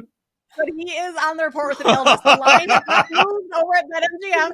6.5 still. I just checked it. 44.5. So the total, if anything, is creeping up a little bit from when we talked about this game early on. Jason, Holy cow. That can't make you feel great. You know who the backup is? There it is. Jacoby Brissett. Week 1 legend. Brissett's a week 1 legend. I still would take Jacoby Brissett over Rattler. An illness, I'm going to say that Kyler Murray's agency that has gone really far to build him up in the past and has put out some crazy press releases and stuff about him in the past. I would say that maybe they're just pushing this to get people talking about their guy, get people worrying about their guy, knowing he's going to face a defense that he's probably going to destroy. I'm going to say that, like, hey, let's just let everybody know Kyler's not 100% today, but this is a great spot for Kyler. I mean, again, I think one half of Kyler should be enough for them to win this game. I'm not saying it's going to be enough for them to cover this game, but we're talking survivor here. Yeah. I mean, Kyler Murray goes out and balls out today, and it's like, he could play so well, even though he's sick. Yeah. All right, we got to continue on here. I'm going to take the Denver Broncos. I'm going to side with you, Joe. I don't trust a rookie quarterback on the road against a Sean Payton coach team. Simple as that. I am taking the Denver Broncos. Brandon, why don't you come in and give us your pick? Yeah, I'm with you and Joe. I like the Denver Broncos. I wanted to go Arizona because I do believe the New Orleans Saints are bad, but I don't trust the Arizona Cardinals to not poop down their leg over the last couple of years. So I just couldn't get there. And I know the Saints are going to be bad, but it's just there's one team every year that ruins somebody's survivor pool.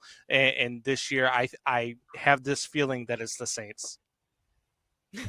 Well, that's not good for Jacob. Jacob, who do you like today? Do we have Yep, I'm here. I really like Saints are really bad. I mean, they're gonna be really bad. Spencer Rattler, I do not have a lot of faith in him at all. I think they're gonna be vying for that #1 overall pick when it's all said and done at the end of the year. I don't want to, and it's early to use that kind of Saints gimme because they're probably gonna only win around 3 games. But I like the Cardinals here because I don't really love the Cardinals overall. So I think I'm going with them for week 1. All right. Got a couple on the Cardinals, a couple on the Broncos. Welcome aboard. Yeah, glad to be here. Yeah. Grant, who are you taking in Survivor this week? I was leaning towards the Cardinals, but now this illness is giving me a little bit of shakiness. I'm still going to lean the Cardinals just Stay because resolute. The Saints. Yeah, the Saints are the worst team in the NFL. They might win 2-3 games, and they're really trying to get Arch over there in New Orleans just to fulfill the prophecy. For somebody. But I think I'm going to roll with the Cardinals, even though this Kyler Murray illness is a little bit, gives me worry, but I'm still going to lean Cardinals' way here.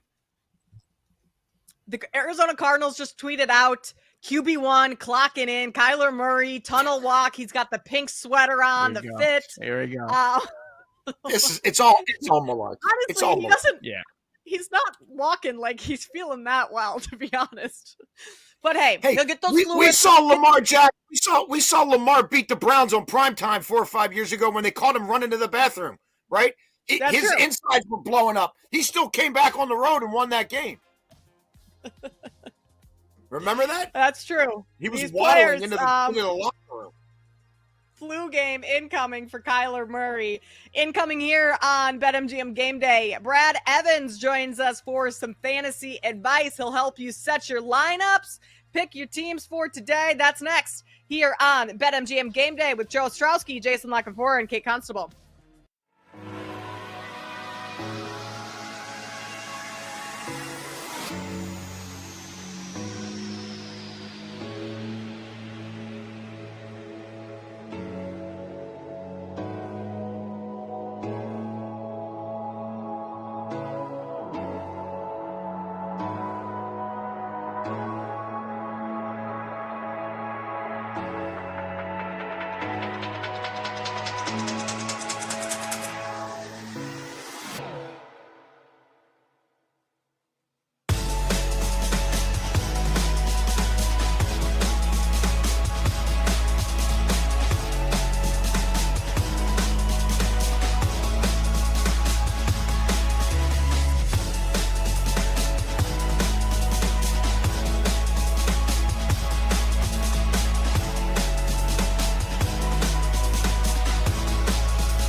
Jason Lockenfora here with you on BetMGM Game Day.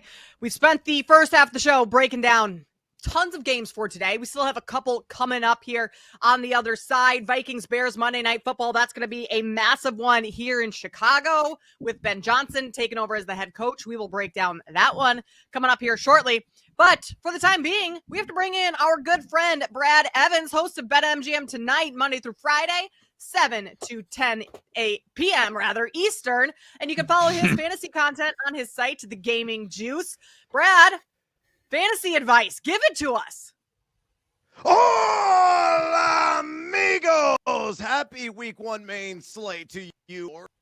Yeah, it's going to be an action-packed day. And look, you may already have a cratering deficit because of one A.J. Brown, because of another Xavier Worthy. Unfortunately, exited stage left in that Friday night affair. So if you're looking for some deeper plays, maybe some people available out there still on your free agency wire, and maybe in like in a 10-team or 12-team league. One guy I particularly like, I'm firing off on Tank Bigsby in this matchup between a couple of not so cool cats. So we're going to see what happens between the Panthers, I also call them the Hello Kitties of Charlotte, and the Jacksonville Jaguars. I think Bigsby is going to carry the heavier side of that RBBC with Travis Etienne. He is going to be the early down, short yardage, and also goal line specialist facing one of the most repulsive fronts, an historically funny bad front that we saw last year in Carolina that ranked dead last in rushing defense. I think Tank Bigsby is going to roll his way to the end zone at least one time. I bet on him in the anytime touchdown market at plus 145 at BetMGM. Also took the over on his rush yards that sit right now in the mid-40s. I think it's at least 50 on the ground along with that tutty. If he achieves both those feats, he's going to rank handsomely for fantasy football purposes this week. So only one, but I got a hell of a lot more. All right, give us the game that you have as a shootout. Sometimes we get lower scoring games to start the season, but you've circled this one as a shootout. You've got a ton of props. You see scoring. Where is it? It's in that same matchup between Charlotte and Carolina, I should say, and Jacksonville. I bet the over immediately on that when the number was sitting at 47. I haven't seen the latest number may up to like 47 and a half or so, but I think it'll be a pew game with a whole lot of shootout appeal. Trevor Lawrence, like the over on his pass yardage in that Liam Cohen offense. I think he is going to be ultra aggressive. We saw the news that trickled out from Adam Schefter last night about Travis Hunter being primarily a wide receiver to start the season, as he should be. Going to be a situational quarterback, trying to be that ultimate duelist on both ends of the football. But I think Hunter and his explosivity, his route savviness underneath as well is going to be a major upgrade in this offense. He already got Brian Thomas, who is no doubt a top 10 wide receiver in the league. Britton Strange, also a guy that came on strong last season, could catch 4 or 5 balls in this contest. I mentioned Tank Bigsby, Travis Etienne, sure-handed out of the backfield. I love Trevor Lawrence on the over on pass yards, and I think the same logic applies to Bryce Young on the other side of the ball. I think Young's going to exceed his pass yards prop as well. Tetero and McMillan, I love him for fantasy football devices. Could be north of 60 yards. Really good shot at a touchdown.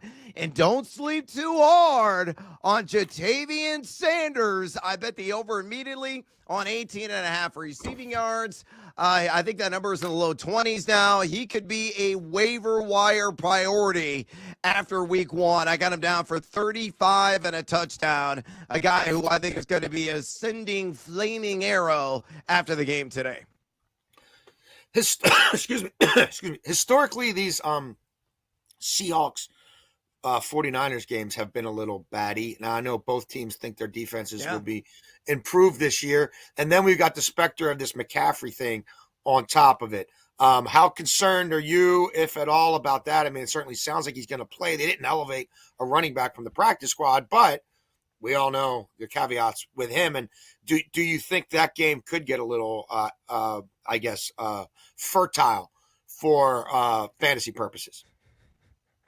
Oh, very fertile for fantasy purposes. I love the usage of that word there, Luck. And for look, I will say this.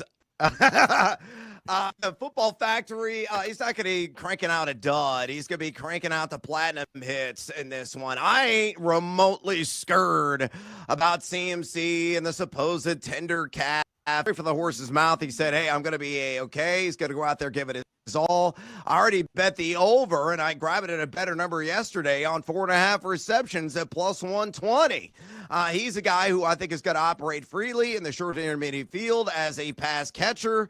I think he's going to find the end zone as well. I think he's going to absolutely tear up what I feel is going to be a largely suspect, a largely mundane Seattle Seahawks defense overall. So if you got McCaffrey, spent first-round draft capital on him in your fantasy league, start him with supreme confidence because you kind of have to. Don't want him, ride the pine and posting 20-plus fantasy points and you sorely regretting it.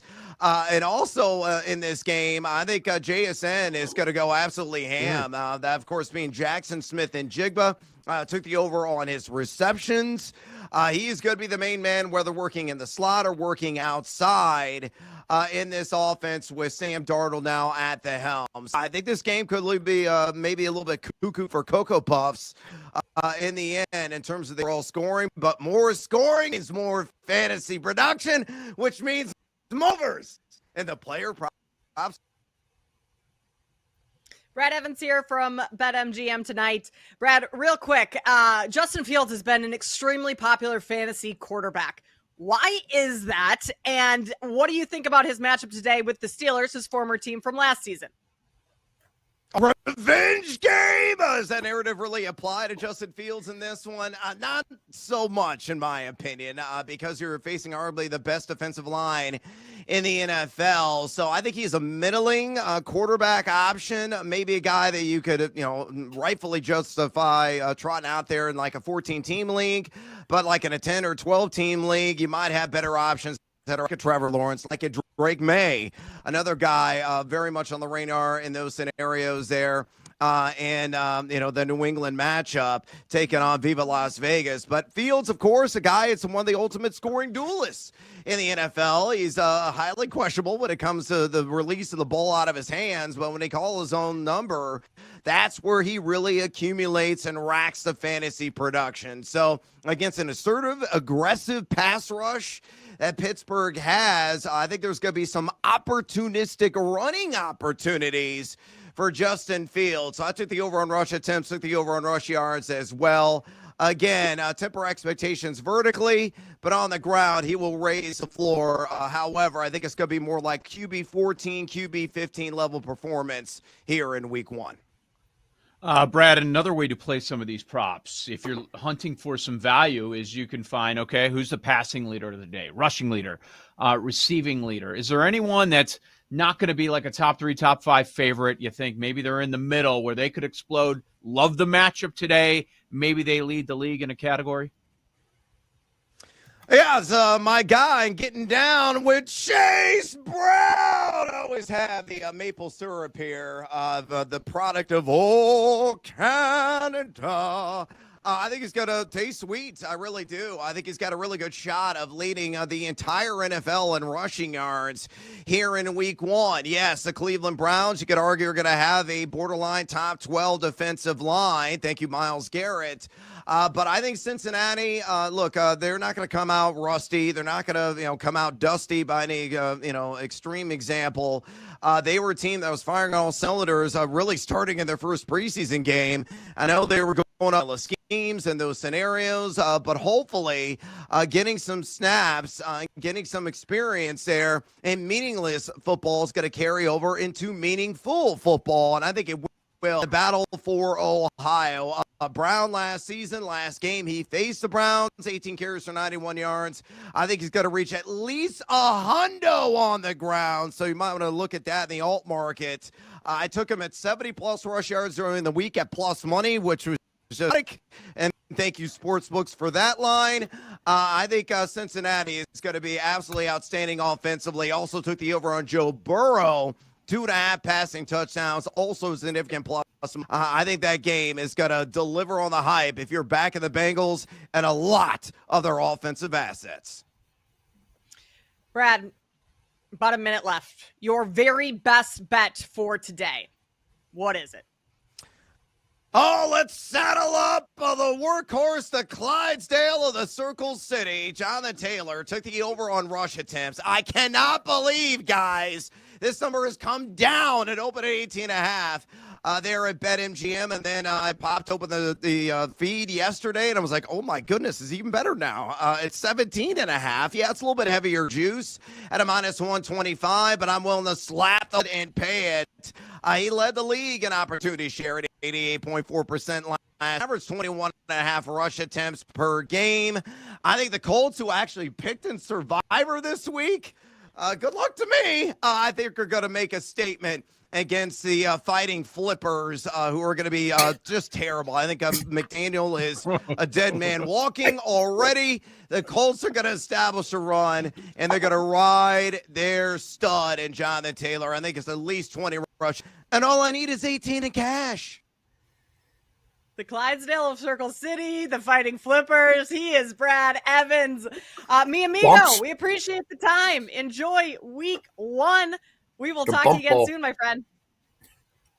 Jacoby Myers over receiving yards. I'm out. That is the one and only Brad Evans. You can catch him weekdays here on the network, 7 to 10 Eastern. I need more coffee. BetMGM tonight. I mean, it's hard to compete with Brad. Like, Yeah, on I'm the not energy even level, try. especially this early in the morning. I'm having an energy drink Fighting right Flippers now. got me. I thought I could get through the segment, but Fighting Flippers got me. It broke me. Fighting Flippers is pretty good. He's got some great I one-liners. That's for sure. Like, Vikings Bears Monday Night Football, one of the bigger, more intriguing games of the week. 2 young quarterbacks going at it. We will talk about that game on the other side. This is BetMGM Game Day on the BetMGM Network.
Rolling on here on BetMGM Game Day, breaking down each and every game of the Sunday and Monday slate here from a betting perspective. We've gone through plenty of games so far, but still have a handful to get through. We'll give you our best bets about 40 minutes from now as we wrap up the show. Guys, this is a big one. At least, Joe, for us here in Chicago, this has been talked about for quite some time. We have Ben Johnson now, the savior, coming in and taking over at the helm. He's going to fix Caleb Williams. He's going to fix this offense. He's going to fix this team. But they go up against J.J. McCarthy and Kevin O'Connell and the Vikings in week one. Vikings, a 1.5 favorite on the road. Total in this one is sitting at 44. Look, we don't know what J.J. McCarthy is going to be. He has not played a NFL outside of preseason last year. Still essentially a rookie going on the road, a divisional matchup in his first start and laying a 1.5. I haven't bet anything on this game yet. I don't know if I will because I am a Bears fan and I feel like some bias towards the Bears. I want to take them plus 1.5, but am I overlooking anything? Am I not giving KOC and JJ McCarthy enough credit? Those are my thoughts on this one. If I had to play anything, yes, it would be the Bears. But Joe, I mean, there was just another hit piece out on Caleb Williams and how dysfunctional this organization is. Like, what is happening? 1 in Chicago and 2 in this game on Monday night? We don't know a lot. We don't know if it's going to work long-term with Ben Johnson. Like we think it will be. Or Many Caleb Bears Williams. fans are hopeful. Yeah, or that combination of Caleb. Is he truly, did he come to Chicago because Caleb's here or because he's going to be able to handpick his own quarterback? And McCarthy, that's obviously the big question circling Minnesota. What they accomplished last year was a complete shock to everyone. Their win total was 6.5, and they go out and they win 14 games. Like, it was unbelievable. People were thinking that was going to be a tank season for them. Yeah, they'll come back down to earth a little bit. Darnold's gone. McCarthy's in. The way they handled their offseason makes you believe that they're probably going to run the football a lot more. Now, McCarthy was in the building, was talking with KOC on a regular basis, getting set up for this moment. Essentially, a rookie quarterback on the road, Monday Night Football, to start his career. There's a lot of unknowns here in this spot. At one point this offseason, the Bears were favored. Now it's, Vikings -1, -1.5. Man, I thought the injury report was big. Taking a look at the final injury report yesterday, and you see that, okay, TJ Edwards, Bears linebacker, been healthy much of his career. He's doubtful. Probably not going to go. The Bears' best DB, Jalen Johnson, one of the best in the game. He's questionable with a calf and groin injury. Those are a couple of massive, massive injuries. How is Colston Loveland?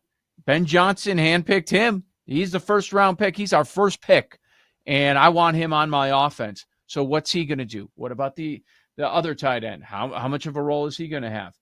A lot of question marks. I understand why the Vikings are favored. I'm not doing anything on the side. If I'm looking for a prop, I would go with Colston Loveland. I think for him to score an anytime touchdown or any of his props are pretty appealing. I saw him the other day at plus 380. It could be a situation where, after a few weeks, you won't be able to sniff a price like that. But that's kind of where I'm looking at, guys. How about you, Jason? I like the under here. These teams were 20-14 to the under last year. Vikings have played 7 straight Monday Night Football unders. Bears have played 6 straight Monday Night Football unders. If you made me take a side, I'm taking O'Connell. I know what he is, and he delivers. Yeah. If you think this is a close game, the line says it's a close game. O'Connell's won 9 of his last 10 games that were decided by 8 points or less. As you guys probably know, the Bears are 5-13 in one-score games over the last 2 years. Can Ben Johnson change some of that over time? Probably.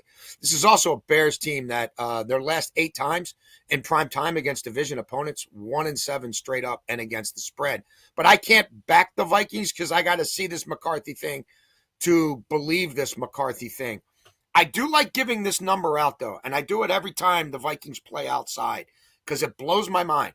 Since COVID, the Vikings are 20 wins, 9 losses, and 4 ties against the spread when playing outdoors. Again, the Dome Vikings, 20 wins, 9 losses, 4 ties against the spread since 2020 playing outdoors. That is a 690 cover percentage. Next closest is Green Bay, an obvious outdoor team, a weather team, at 603. O'Connell outdoors 12-5-4 against the spread, 5-2-1 against the spread outdoors last year. Minnesota outdoors against division opponents last 10 times, 7-2-1 against the spread. I ain't backing the Bears. I lean Minnesota money line, but I just think it's got to be guardrails for both quarterbacks early, right? And Ben Johnson's smart enough to know, like, winning ugly is better than losing here. I'm also interested to see how Minnesota approaches this defensively.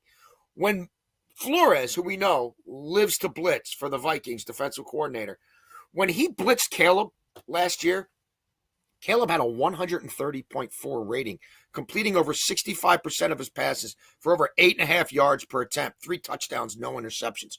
When he sat back and played coverage against Caleb, 79.8 rating, 6 yards per attempt. I don't know that he wants to blitz him here. I think he probably wants him to have to scan and find matchups and zone him up a little bit more. So I don't know, guys. I think it's a quarterback who's obviously raw, and he's not quite a rookie because he was hurt all last year, but he's basically a rookie against a quarterback who's not a rookie, but he kind of is because it's a new system and everything's different. And look, Aaron Jones has been a monster against the Bears his entire career. Yes. He's also 14-1. When Aaron Jones faces the Bears, his teams have won 14 times and lost once. Like, he's always going over 100 scrimmage yards against them. And we think it's going to be guardrails for a young quarterback, right? 70.5 is the scrimmage number. I'm over it. I also talked to Pete Bursich, who's the Vikings analyst, yesterday on the Better Angle on the BetMGM network every Saturday. He said you also might see a lot of Jordan Mason in this game as well, the RB2, because of his play style. So that could be something to look at, is both of those running backs for Minnesota getting a lot of play this afternoon. Ian Rappaport, some more breaking news that we will bring to you throughout the show. Chiefs wide receiver Xavier Worthy, he suffered a dislocated shoulder in that game against the Chargers, running into Travis Kelce. He's undergoing tests, hope to play with a brace, coming back at some point this season, but timetable not clear at this point.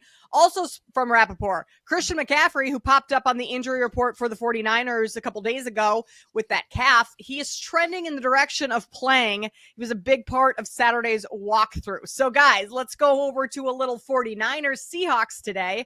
49ers are on the road. This one over at BetMGM, 2.5 in favor of San Francisco, total 43.5. Look, I like the 49ers long-term, if they can stay healthy, and that's a big if, as is with every team. I'm not sure I like him in this game here. This is one that I'm going to be off. I'm out on Sam Darnold. I think Sam Darnold's success last year was a product of Kevin O'Connell being a phenomenal head coach and a phenomenal quarterback whisperer. I don't think Sam Darnold and this offense in Seattle is going to have a whole lot of success. Now, that said, the Seattle defense is very, very strong. Line over at BetMGM right now, I said 2.5. We're down to 1.5 in favor of the 49ers. Jason, do you have a strong take on side or total, or any props in this one? I do. I like the over, but I also want to say this since you were just talking about the Worthy thing. One play I've already made for week 2. You can find the over-under at 45.5 most places for Kansas City and the Eagles next week. I love that under. Arrowhead has become a home of unders. Mahomes against NFC teams at home, the under rate is ridiculous. I think those games have averaged the last 6 years. Mahomes against the NFC at home have averaged less than 40 points, and that's when the Chiefs were scoring 50 a game. So anyway, I just wanted to throw that out there. I do like the over in the Seattle-San Francisco game. I jumped it very early on, was able to get it at 41.5, minus 150. I still do. I took it down and went over. I still do like it over. Kittle has owned Seattle his whole career, including last year. And if you want to look at McDonald's defense is as great as they are. Even in Baltimore, they struggled against tight ends. Purdy loves connecting with Kittle on the road. Purdy has a 112.5 rating in his career against Seattle. And McCaffrey, whatever's going on with the calf, he averages 158 scrimmage yards for his career per game against Seattle. That includes when he was in Carolina. So that's pre-Shanahan offense, when he was in some more mediocre offenses in Carolina. He has destroyed these guys and destroyed them in Seattle. I'm not sure about both defenses. Like, I think Seattle's is better. I'm not the biggest Robert Saleh guy in the world. All I know is San Francisco gave up 26 a game last year. Strong over trends towards these teams. Their last 12 meetings, 8 have gone over. Those games have averaged 48 points. The over is 5-1-1 in the last 7 years these teams have played in Seattle. I got to see the Darnold thing, but I also think he's got some decent weapons here. And I think the Kubiak hire is going to be much better than their coordinator a year ago, who had Geno throwing way too much, and it was just crazy. I think they'll be more balanced. I think Kubiak can help them in the run game. And I think he's basically just going to try to steal all the stuff that Shanahan and O'Connell are already doing with Darnold as he's been rebuilt the last 2 years. So I do think this game could get a little wacky. I do think we get points. I do think the skill guys show out. I don't buy Bosa. I don't buy San Francisco's front seven. It's not the linebacking core it used to be. They've had trouble on the back end forever. Yeah, so I like the over. San Francisco's putting a lot on Saleh. They're expecting him to fix all of their holes on that defense. My concerns with San Francisco, of course, CMC's part of it. He's going to be. And if he's on the field, everything's going to go through him and Kittle. I get it. There's a lack of weapons on the outside. With Ayuk not ready yet, like they're hoping middle of the season, but Jennings, Pearsall, these are the guys that they're going to be leaning on the outside. So everything's going to go through the running back and the tight end once again. I'm not buying Seattle. I'm not buying Darnold at all. I do like JSN, and he's a legit one, and he proved that they're fine with him as their one overall last year. Seahawks defense better and better. It's pretty darn good. But yeah, I like San Francisco. I'm a little concerned, but now I'm looking at these props, expecting CMC to go, and because of the injury, keeps this number down, knocks down from 2.5 down to 1.5 in favor of San Francisco. But also the CMC props are very low. When's the last time you saw McCaffrey rushing prop at 61.5 or rushing and receiving in the lower 90s? That's where we're at right now. I expect him to go. It's about even money for an anytime touchdown for McCaffrey.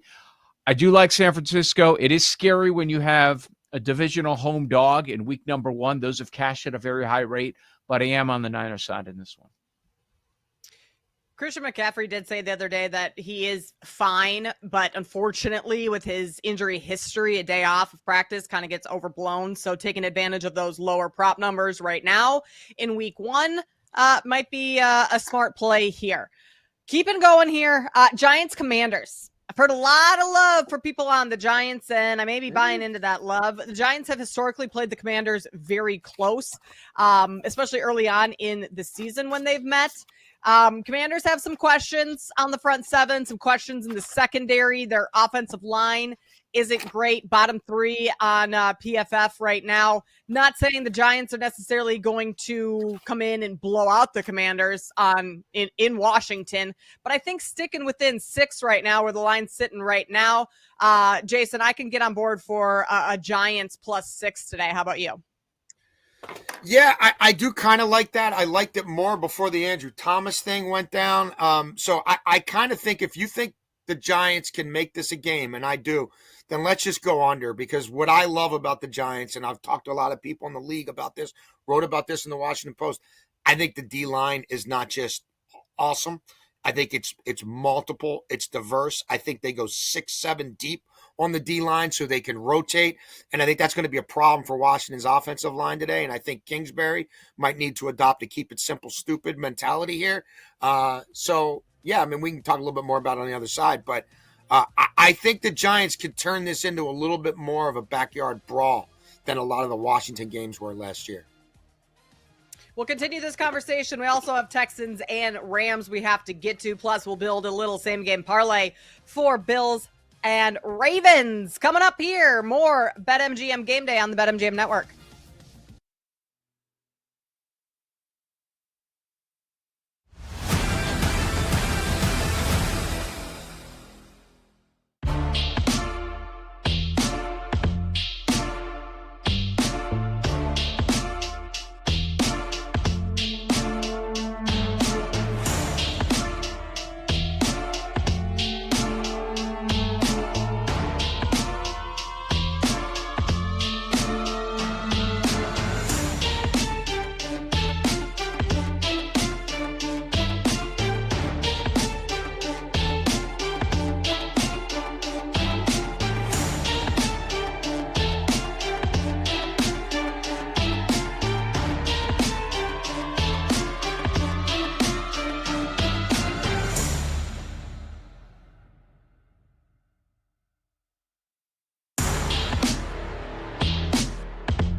Best bets coming your way about 20 minutes from now as we wrap up the show here on the BetMGM network. We got to continue moving on through these games. So we just talked a little Giants Commanders, didn't get to finish that full conversation. So Jason, you were kind of mid-thought as we had to go to break. Anything you want to wrap up there? Yeah, I do lean to the under here. I think the Giants are going to make this a difficult afternoon for Washington. Washington's run game sort of sputtered for a lot of last year. I don't really love Washington's offensive line. I don't think the game script here is going to be the kind we saw last year, which was conducive to them being able to carve teams up in the second half and hit big plays. I think the Giants' D-line is going to show out here. Daniels over 8.5 rush attempts is something that I did play. Last year against the Giants, 10 for 44 and 8 for 35. You look at his first 5 games last year, 16, 10, 12, 8, 11. I know that they want to get him through a long season and all that, but I think his legs against this pass rush are going to be essential. And some of these guys they're counting on, the Abdul Carters of the world, it's still kind of young up there on the edge. And so I could see them, breaking contain a little bit early, not enough of that mush rush. Daniels gets outside a few times. Also, Washington wins the game. Could be a kneel down situation. So the 8.5, I think it's a day where he probably has to run it, double digit times, factoring in the kneel downs. The start here will be everything. If this is a slow start, I will be live betting that under pretty early, but I probably want to see a couple of drives from Washington before I do it. It feels like the Giants are becoming a trendy dog, which scares me a little bit, but I've been on this throughout. Look, the Commanders understand that they needed to improve, and they did. I'm not sure what version of Debo they're going to end up getting this year. The move for Tunsil to help out that offensive line, protect their franchise, of course, that makes a lot of sense. You got to like it. I don't like their defense at all. I'm not a fan. I mean, they're old. and I don't trust the secondary one iota. And, big picture wise, it's hard to just ignore what Daniels did on 4th down last year. That is not going to happen again. I don't care if you're the greatest quarterback of all time. Yeah. I don't think that's there's any way that that's repeatable. And the Giants, they've got talent. It's just a matter of, okay, what is Russ going to bring you? What is that floor going to be with Russ to start? And it sounds like they're going to hand it over to Dart at some point this season. But as long as Dexter Lawrence can stay healthy, Abdul Carter, same deal. Get the touches for Neighbors. They've got some star power there, and I think they're going to exceed expectations. It feels like that win total of 5.5 was pretty damn low, and Dayball's going to be fighting for his job probably this year because he can't have another year like he did last season. No. So I like the Giants getting all those points today in a divisional matchup. Last game we need to touch on before we build our same game parlay for Bills and Ravens is Texans at Rams. This number still Rams -3 at home, total 43.5. I mean, all offseason, it was the Matthew Stafford injury news popping up every single day. He didn't practice forever. He's got the back injury. I just have a hard time laying 3 with this Rams team, not knowing, Stafford hasn't taken a hit all summer. What happens when he takes his first hit? What does that back do? And you have Danielle Hunter and Will Anderson Jr. coming at you with that Texans defense that I think is going to be very good. I will be on the Texans +3 today, not trusting the Rams here. Joe, will you join me? Oh, yeah. I like the Texans. I do. We don't know the status of Stafford. And now we're going against a defense that puts a lot of pressure on the opposing quarterback. We have no idea. We haven't seen anything all preseason on Stafford. I do trust that Houston defense. I don't know about the offense. That's where my concern comes from. I expect a lower scoring game, so I like the under as well. But, yeah, I'm back in that road dog and the under in this one. Look, I think the Texans might be better this year. A year ago at this time, they were everybody's darling. We were talking them up. They deal with some injury, some regression from Stroud, and then all of a sudden nobody's talking about him.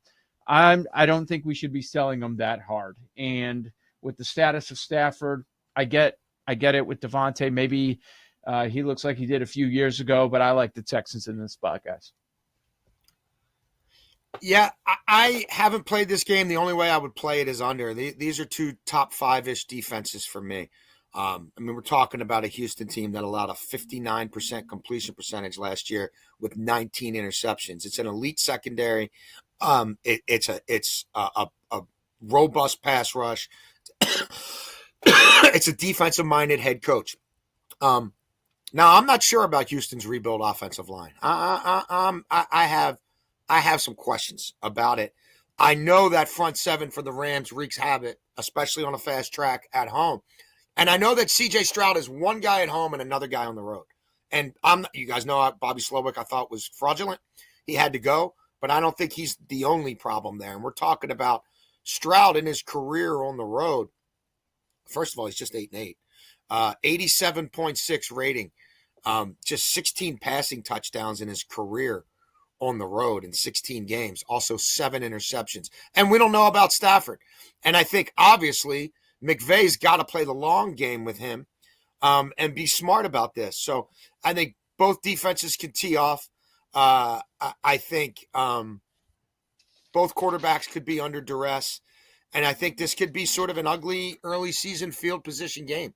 So I would, if you made me play this game, and again, I don't have any money on this game, I would go under. I would say the defenses prevail. And do I think the Rams ultimately win? I do. But not enough to put any money on it. Well, here's one thing we can put some money on. A little SGP. Ravens and Bills. All right, guys, we're going to build a same game parlay for this one. One of the biggest matchups of the weekend. Sunday Night Football coming up later tonight. Each one of us will give a leg of the parlay. We'll calculate the odds over on BetMGM. And if you like them, as the listeners here, feel free to put a little money down on it. Jason, would you like to start us off with your favorite leg of Bills and Ravens tonight? Yeah, there's some stuff I definitely like here. For these purposes, let's just go with the Mark Andrews anytime touchdown. No Isaiah Likely.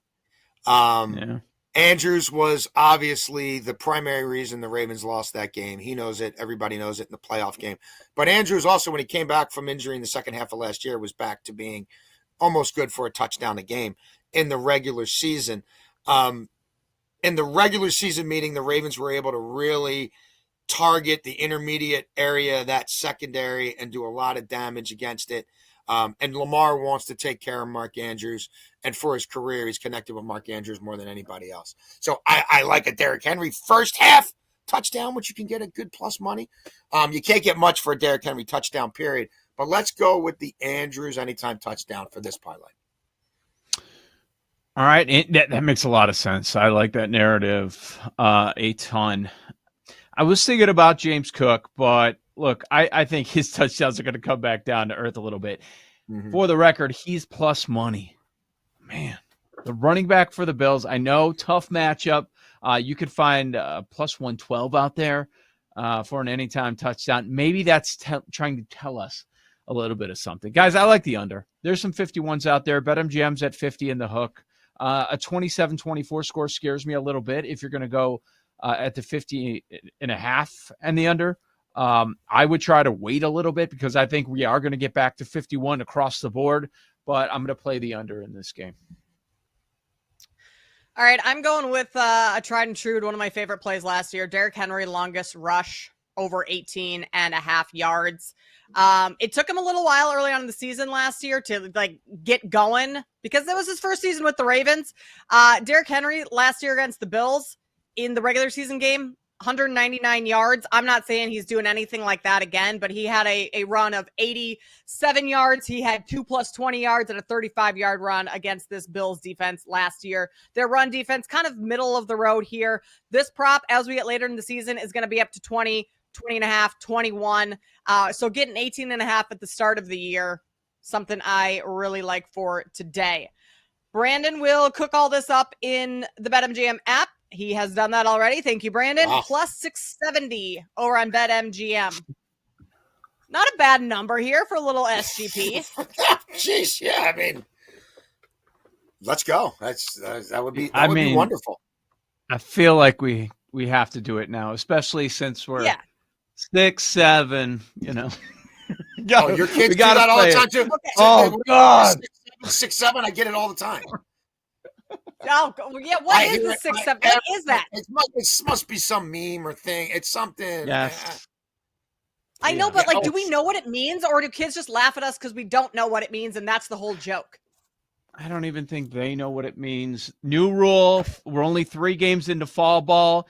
If you say it, you're out of the dugout. We had to go there. It was getting everything. Oh, how many innings we playing, Coach? 6, 7. What's the score of the game? Yeah. Who's up to bat? Oh, the 6 up, 7's on deck. 6. It's no. Okay, you say it, you're out. Go sit with your parents. Yeah. I do just do the hand thing. I don't even know. I've never seen it, but I just do that all the time. So you got to turn it against them. When you throw it back at them, they don't like it. So if you initiate it, that might be the best way to kill it.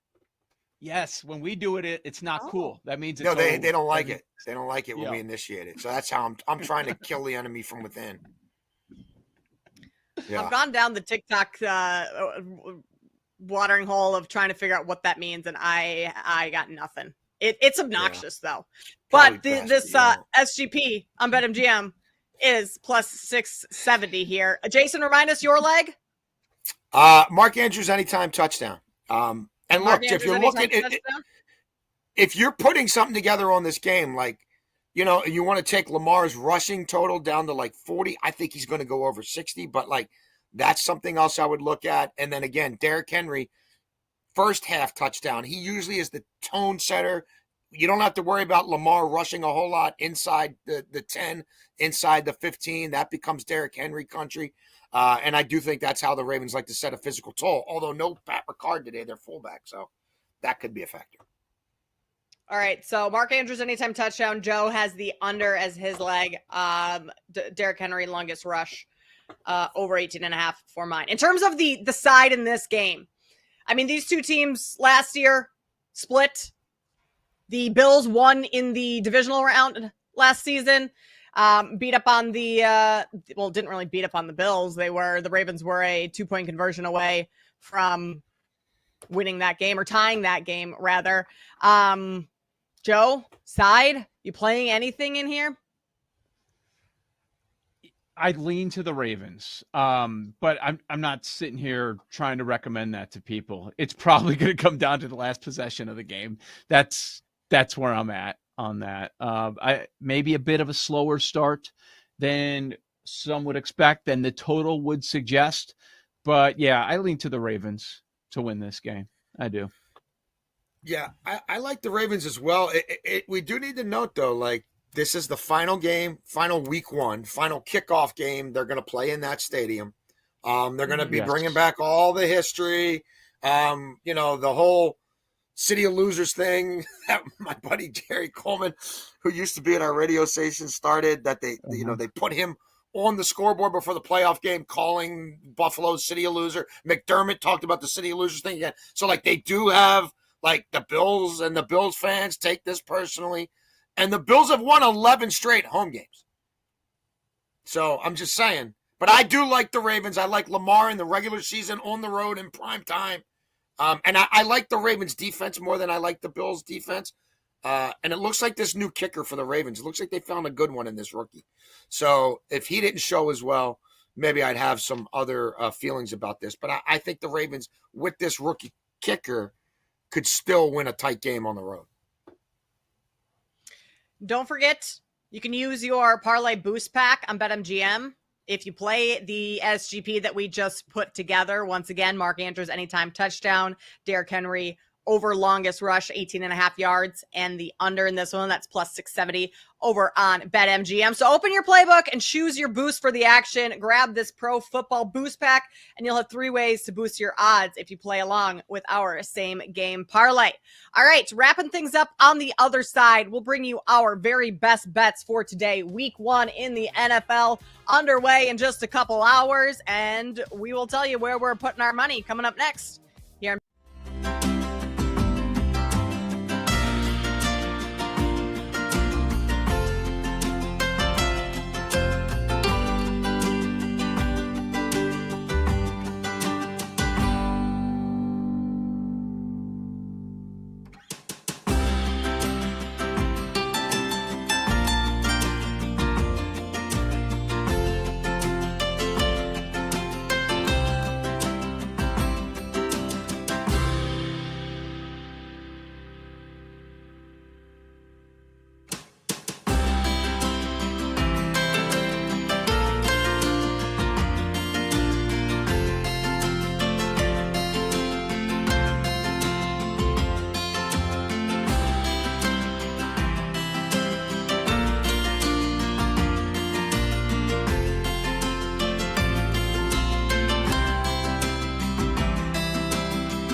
Wrapping things up here on BetMGM Game Day. Our best bets coming to you in just moments. After the show, we continue on the network. Sam Panayotovich and Nick Costos will be with you to get you ready all the way up to kickoff. You Better You Bet countdown to kickoff. We'll be up next, leading you up to kickoff. Again, best bets coming here in just a second. Let's circle back on this one game that we disagreed on earlier on in the show. Tampa Bay and Atlanta. Joe and I both on Atlanta, or at least that's the side that we lean. Catching the points at home, divisional matchup. So much love for Baker Mayfield and the Bucs this season. I think they're going to be great long-term this season. I'm just going to fade them in week one. But Jason, you're on the other side. You said this is, I don't know if these are the exact words you say, so I won't put words in your mouth, but basically like no brainer, take the Bucs today. I do like the Bucs. I'm on the Bucs. I'm on, look, I mean, I got a position that doesn't look that smart right now. I've got a -1.5 at -115 from a while back. I've got a Bucs money line at -115 from earlier. And I guess it's at 2 some places floating around there. I do think the Bucs win this game by a field goal. I don't buy Atlanta's defense. I don't buy Atlanta's pass rush. I think Baker Mayfield showed you the last meeting with them last year when he threw for 330 with 3 touchdowns, that some of the issues he'd had against them in the past, I think he's exercised those demons. I love the rookie wide receiver. Mike Evans is 7-2 in his career against Atlanta. I think it's a big deal when he's there, and he's there like not just as a decoy, but he's there healthy. I mean, like this Atlanta defense, 31st in sacks, 31st on third down, 29th in the red zone, and 30th in missed tackles. I don't see the major upgrades. I trust Todd Bowles in these spots. He's 6-1 against the spread week 1. Atlanta's covered just one of their last 8 games against the spread in week 1. And I like Penix long term, but I think this is a tricky divisional first home game. Maybe try to do too much spot for him. So, yeah, I think Tampa wins the game. I think Baker throws for at least 2 passing touchdowns. I do have some parlays here. You know, Tampa money line plus Baker over 1.5 passing touchdowns. It's probably a big ask for to say, hey, Atlanta, after sweeping them last year, now take out the Bucs to start this season. But that's where I'm at. And listeners on 670 The Score are probably surprised because they know that Ryan Pace is in the Falcons front office, and I can't stand that guy for setting the Bears back for as much as he did. But the injury report, very favorable to Atlanta, and that's why this number has dipped down a little bit. We're not going to see Wirfs out there protecting Baker's blind side, and we're not going to see Chris Godwin, a guy that's been dealing with a lot of injuries. Now he's going to be out in this game. So they're probably going to have to lean on the rookie receiver out of Ohio State and Mike Ibuka, along with Mike Evans. So that's a lot. That's a lot to put on a rookie in his first game. And Atlanta, all right, let's see. You got to generate some sort of a pass rush. But the biggest thing, Kate, is offensively with Atlanta. Now Zach Robinson, another year with this offense. We saw Penix get involved last 3 games last year, which were high-scoring affairs. I think with all of those weapons that they have, including London and, of course, Bijan Robinson, I expect this offense to take it to another level. Yeah, I think Bijan could have a massive game today. He's been kind of the fantasy darling this or leading into this year. I also do like I know I said I'm not going to be on the Bucs today, but I do like Mike Evans for an anytime touchdown. Go back and look through his first game of each season and how often he finds the end zone. It's more often than not. So I do like that. Let's also circle back here on Jets and Steelers real quick. This total has just continued to come down throughout the show. 38.5 earlier on today when we talked about it. I'm seeing some 37s out there right now. That scares me. I'm off the total. That was one of my plays in this game a little bit earlier, but I'm not going to play it down to 37 right now. But Joe, this game, revenge spot, revenge angle for both quarterbacks. Who do you like? All right, we got some info coming out this morning from BetMGM. The most bet team in the NFL today, Pittsburgh -3. That has not been a winning proposition if you've been following along. Oh, boy. I know Steelers fans are rabid, so they're always going to bet their team. I understand it. And the Giants, by the way, we mentioned that feels like a trendy dog. That's the second most popular bet. Giants +6. That scares me very much so in that matchup against Washington. I'm not playing a side in Steelers-Jets. The under, why is that keep getting money? I get it. I mean, who's scoring points? Tough matchup for both sides. That's understandable. Yeah, I just love Steelers money line. It's one of my favorite plays of the day. It's Mike Tomlin coach team who know how to go on the road. He's covered 14 of his last 21 on the road. He's covered 10 of his last 14 on the road. And I don't need him to cover here. I just need him to be 1 point better. Aaron Glenn's first game as a coach. That's going to be tough. The familiarity. Tomlin knows Fields inside and out. Like, they're going to be able to scheme some things up to stop Fields. A motivated Aaron Rodgers, who did have 18 passing touchdowns to 4 interceptions in his last 10 games as a Jet. A Jets team that's won 6 of their last 26 September games since 2017 and has averaged just 15 points per game in those meetings. If this game kicks above the total that keeps dropping, I don't think it's going to be because Justin Fields airs the ball out. I think it's going to be because Aaron Rodgers throws for a couple of touchdowns and the Steelers end up scoring, not 14 or 17, but 21 or 24. I do think Rodgers throws at least one passing touchdown in this game. Steelers money line is around -150, pegged to 1 or more Rodgers passing touchdowns. I'm on that. I'm into that. All right, what are you into for best bets, Jason? Let's go around. We'll each give sides and totals first, then we'll circle back around with props. Yeah, I don't have a ton of individual props. I'll give a few, but I love Denver to win both halves. I like Cam Ward and Joe Flacco to throw interceptions. That's, again, you're going to get plus money on these if you tag them together. Baltimore money line plus Derrick Henry anytime touchdown. I just mentioned Pittsburgh money line plus Aaron Rodgers touchdown. I like a same game parlay. Arizona -4.5.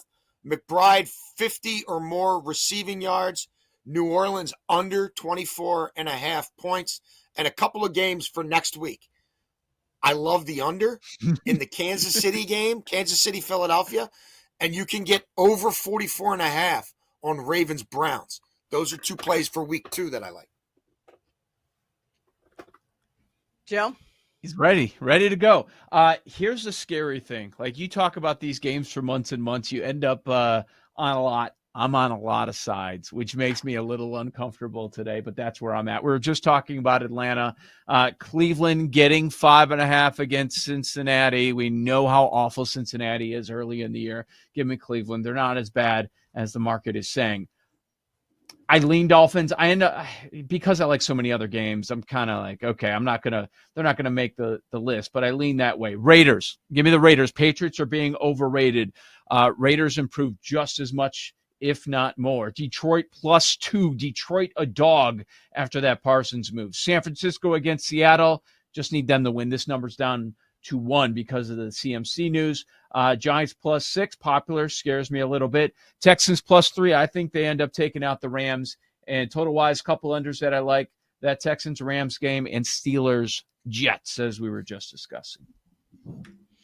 I'm on a lot of sides this week, too, which does scare me because those are the sharpest and oftentimes the hardest to beat. And I'm on all dogs today. Dolphins money line at Colts. Commanders +6. Lions +2. Texans +3. That's a lot of dogs. Are all those dogs going to cover? Yep. Yeah, there you go, Jason. For our OGs. Bringing it back next week. Don't worry about it. Those dogs, Kate, bring them again. You said Houston at the end. What were the first ones? Houston, Lions, Giants, Dolphins. Oh, that's a winner. It's good. Yeah, right? I mean, how does that lose, Joe? It doesn't. I also like a Mike Evans anytime touchdown, and I like a George Kittle anytime touchdown as well. We got Jason's props. Joe, are you on any props for today? There's a couple that I'm looking at. I see that CMC's right around even money to score an anytime touchdown. If he's going, I expect that to happen, where he gets into the end. Where else are you going? You going to Pearsall? What are they going to do? Everything's going to go through CMC and Kittle. For Monday night, Loveland, you can find almost 4-1 for an anytime touchdown. Ben Johnson's first pick. He's the dude he wanted in this offense. I could see that happening. And, on the plus, if you shop around, you find plus money. I think Green Bay is going to find a way that Micah Parsons gets to the quarterback for a sack in that one. So that's something else that I would look at. Yeah, there are a couple other ones I like. We mentioned the Andrews anytime touchdown. Aaron Rodgers over 1.5 passing touchdowns, plus 140 to plus 150 if you shop around. Lamar Jackson over 46.5 rushing yards. And I like McBride long reception over 20.5 yards, which is pretty much even money, minus 110. All right. Best bets locked in for today. Guys, I've got the crew coming over at 11:30, getting ready for the noon kickoff. We've got beefs. Yeah. We got Italian beefs, hot dogs, fries, pretzel bites, buffalo chicken dip. How do we go wrong? Damn. It's quite the spread for week one. Sounds like a winner. Yeah. I'm just looking to survive. Like, can we get through the week? Wife landed in Scotland this morning for work. Wow. So I'm here with the 2 kids, the dog. There's a lot going on. We're just Chinese food. That sounds like Chinese food. Take out Chinese food. That's what that sounds like. Yep. Ain't nothing wrong with that. We had it last Chinese night. food conversation last year of like, that's what you guys order. And I thought that was crazy. I've never ordered Chinese during NFL. I did. I ordered $80 of Chinese myself last year. It was phenomenal. Not hard Half to of do. it was all the Beautiful DoorDash fees, but it was great. We've got so much leftovers. Like, I already know what's for lunch today. It's leftover Chinese. It's a beautiful thing. And sick Kyler Murray kicking some ass. Yeah, wow. Kyler Murray. We'll see if we get a Kyler Murray. He's got a rumbly tummy. Today. Yeah. That's going to do it for us here on BetMGM Game Day. Thanks to everyone behind the scenes here. For Joe Ostrowski, Jason Lockenfora, I am Kate Constable. You Better You Bet Countdown to Kickoff is next with Sam Panayotovich and Nick Costos here on the BetMGM Network.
by the newly branded Bet Sweats with Joe O and Sammy P. When I stop talking, that's when you jump in usually. He said, "Ring that bell!" He said, "Ring that bell!" Then it's You Better You Bet, hosted by Nick Costos and Femi Abebefe. Great teams and great players get a whistle. It's happened forever. It will continue to happen. Capped off every night with the electric Brad Evans and Ryan Horvat on BetMGM tonight. Oh, that's a sexy phrase. Quote Dr. Dre, creep with me and walk with me on this one. Welcome to a new era of Wagertainment. This is the BetMGM Network. Please gamble responsibly.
Get ready to experience the ultimate fusion of wagering and entertainment.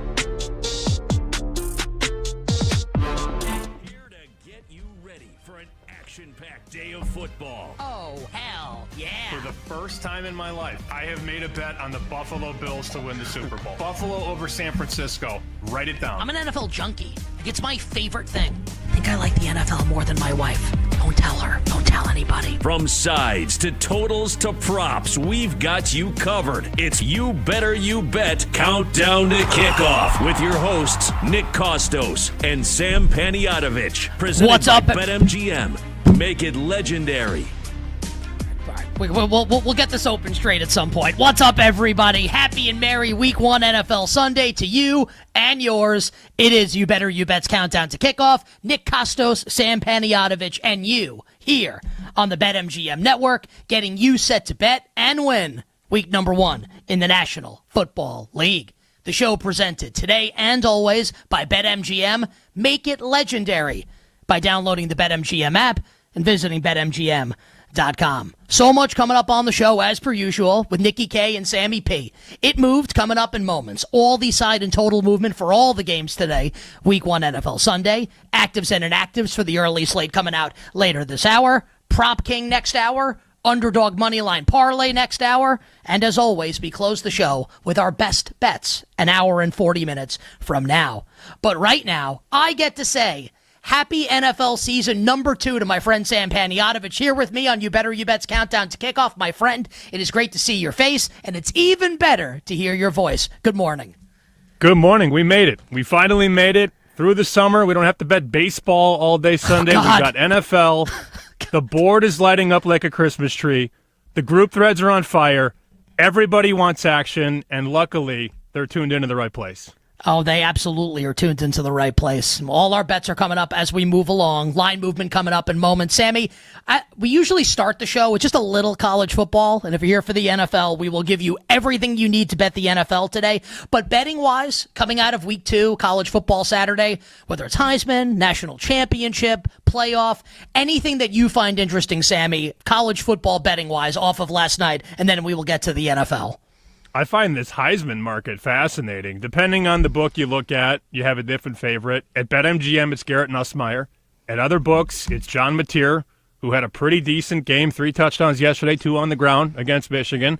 And my guy, Carson Beck, 37-1 in the middle of June, no longer 37-1. We overreact a ton to the first couple of weeks. I don't think that it's obviously anywhere close to where we're going to be week 7, week 8, week 9.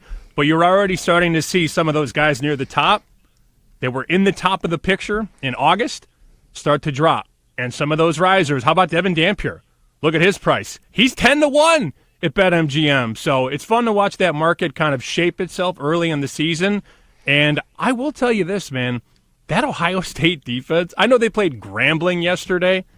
To lose 8 starters and then just kind of run it back and drop Matt Patricia in, that is a championship-winning defense. Very difficult to go back-to-back, but their defense can do it. 70-0 win for the Buckeyes yesterday against Grambling State. Ohio State, my preseason national championship pick, held Texas to 7 points, obviously, in the opener. And that Heisman market, Sam, to your point, is fascinating. And Tyler Morales, our executive producer, and I were talking before the show, just keeping an eye on USC quarterback, the people's quarterback, Jaden Maivia, raising the people's eyebrow, playing very well for Lincoln Riley and the Trojans to start the year. All right, I think we can move to the National Football League. My friend, are you ready? Oh, been ready, baby. Been ready.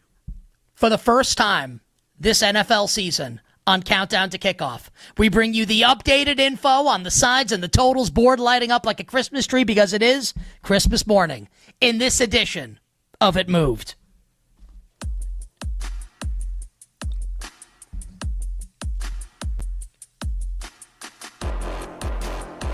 I think it moved. I think it moved. I think it moved. It moved.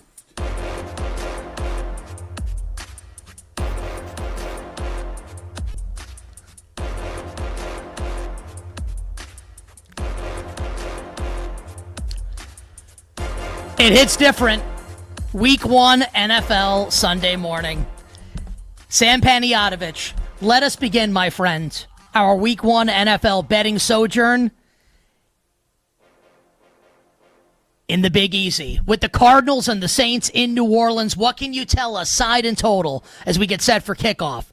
Arizona and the Saints. We're starting to see some tick up. I don't know that we get to 7 here. Arizona, a 6.5-point favorite now at BetMGM. We did see an injury report this morning where Kyler Murray has an illness. We did not get many details there. Allegedly, he's going to play. The line has not really moved. Believe it or not, Nick, there are not many people across the country excited to bet Spencer Rattler and the Saints. Arizona, 6.5. This total, 44.5. Even though there's a little bit of concern about Kyler Murray, it's not stopping the public from putting Arizona in parlays and also moneyline parlays, not to mention a very popular survivor play, Arizona Cardinals. How do you feel about the Cardinals today, laying this type of number? Obviously, New Orleans with the terrific home field advantage. Game 1 for Kellen Moore as Saints head coach, but not the most inspiring quarterback battle, Sam, this summer with the rookie Tyler Shuck, who's like 26 years old. Just saying he is. And the starter in Week 1, Spencer Rattler. Would not lay 6.5 with your money, Nick. I actually don't disagree with that at all, and I like Arizona a lot this season. That's a big number to lay on the road. That building's going to be rabid and bloodthirsty. I think Arizona's going to win, but Sam, I wouldn't be surprised if the Saints kept it a little close. So you and I are simpatico on this one. At least that we wouldn't lay Arizona with the Cardinals and the Saints. We'll finalize our bets at the end of the show. I can't wait to hear your breakdown, Sammy, as we transition to the dirty NFC South in Atlanta. With the Buccaneers at the Falcons, Michael Penix Jr. beginning his first season as the starter to begin the year with Atlanta. What can you tell us here about the 5-time defending NFC South champion Bucs at Atlanta? lots of movement last 24 to 48 hours on the home team here. So some books across the country down to a pick'em, and there's a book offshore, big old book named Chris. They have Atlanta -1. Now BetMGM has Tampa -1. They're fighting around the pick right now, but remember, if you go back about 7 days, Tampa Bay is a 2.5 point favorite basically everywhere. Here we are, day of game, picks, and Atlanta -1 starting to pop. So a sharp push on the Falcons. I definitely agree with it. I bet Atlanta +2.5. I would bet Atlanta at this number. Sam, I like the Falcons to win this game.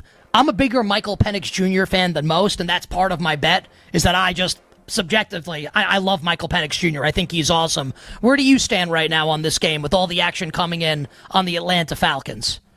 I did, not to pass post, but let's both pass post. I did bet Atlanta +2.5 a couple weeks ago.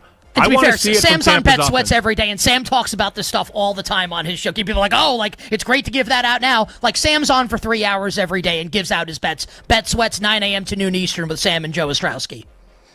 I'd like to see Tampa's offense without Liam Cohen calling the shots. Now, some people don't think coordinators matter. I disagree.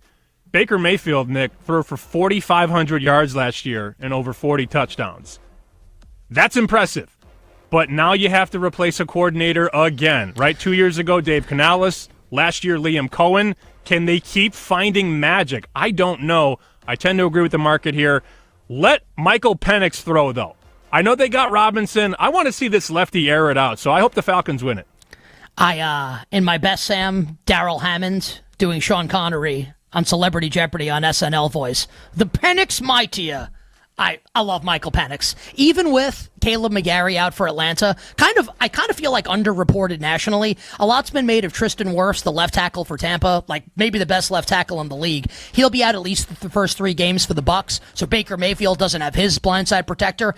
Caleb McGarry's out for the year, the right tackle for Atlanta. Sam told you Penix, the lefty, that's the blindside protector for Atlanta. He's out for the year, and the backup, Storm Norton's out 6 to 8 weeks. So we have the third string right tackle, Elijah Wilkinson, playing for the Falcons. Despite that, I am going to roll with the Atlanta Falcons today. We'll tell you why at the end of the show, why Sam and I both like Atlanta, and the props a little later in the program. Moving on. Sam, you mentioned Dave Canales and Liam Cohen. This is the former Buccaneer Offensive Coordinator Bowl, the Expansion Bowl from 1995. As Liam Cohen and the Jaguars host Dave Canales and the Carolina Panthers, what's happening here in Duval? We are out to 4 all over the yard. Even BetMGM, 4.5 now. So this has been hit day of the game. This was 3.5, Nick, basically everywhere yesterday. But as we get to Sunday, a lot of 4. And now BetMGM Jacksonville -4.5 at -105. We did see some reports today, too, about Travis Hunter. He's going to play on offense for the majority of this game, and he'll play select downs at corner. So if you're a fantasy player, you're wondering about Travis Hunter, you're going to see him a ton on offense. There's a lot of love. People think that Liam Cohen is going to fix Trevor Lawrence. This thing has been bet from 3 to 4 and now 4.5 at BetMGM.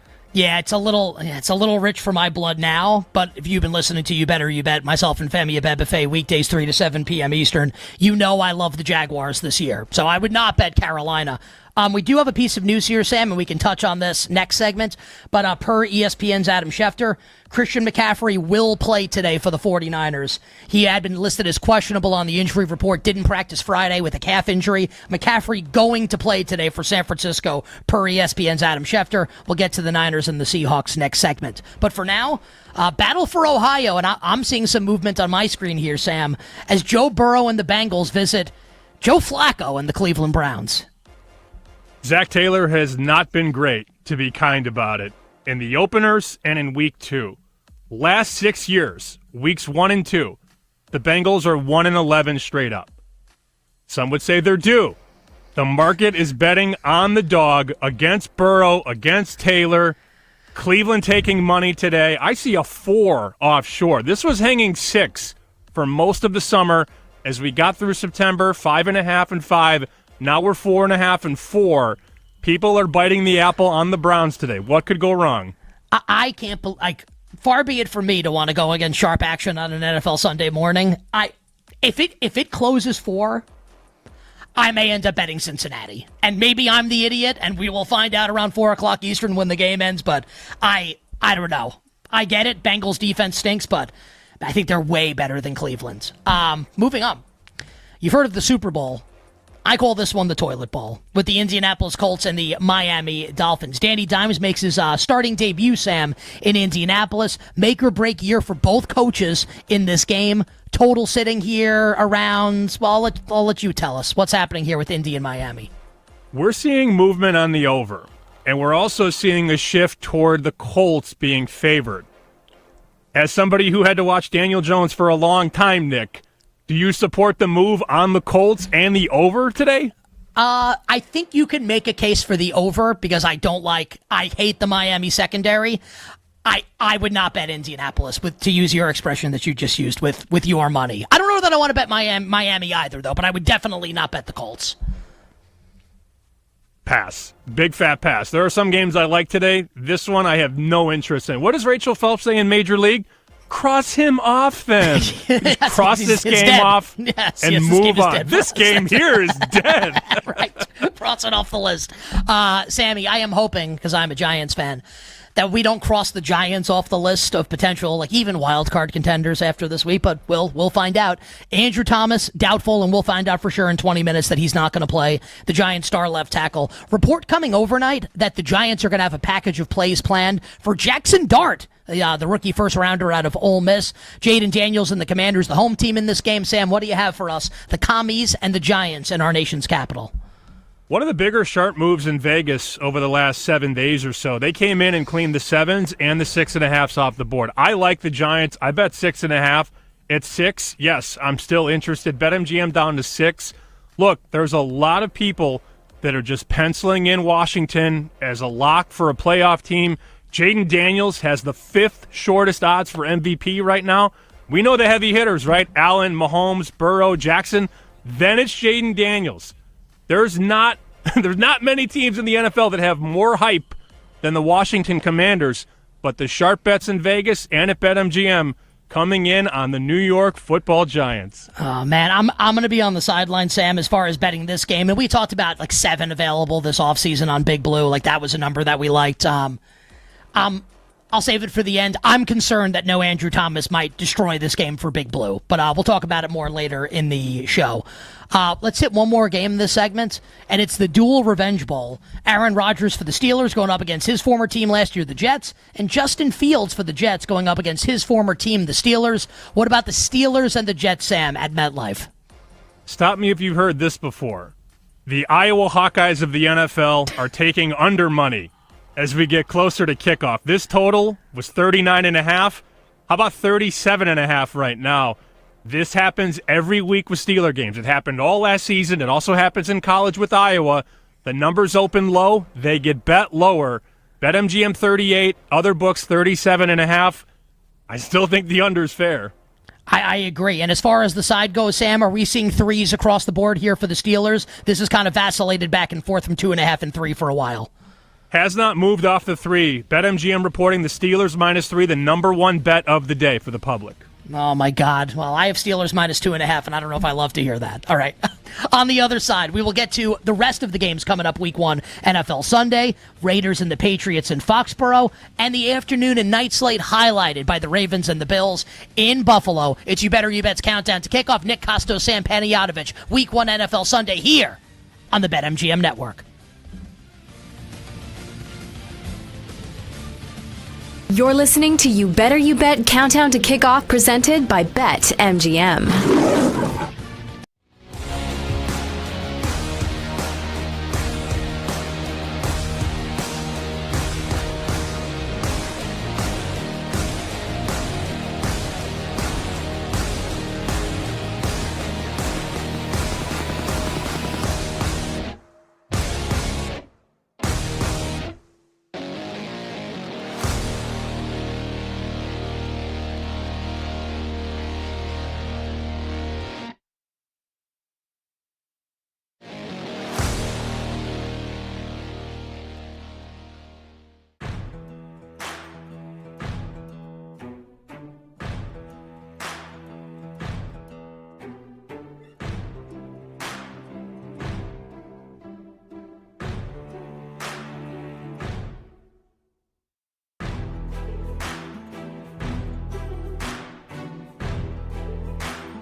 Let's get back to You Better You Bet Countdown to Kickoff with Nick Costos and Sam Paniotovich.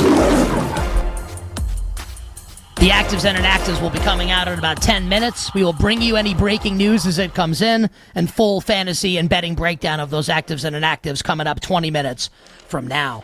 But for right now, we continue on with the week 1 side and total breakdown.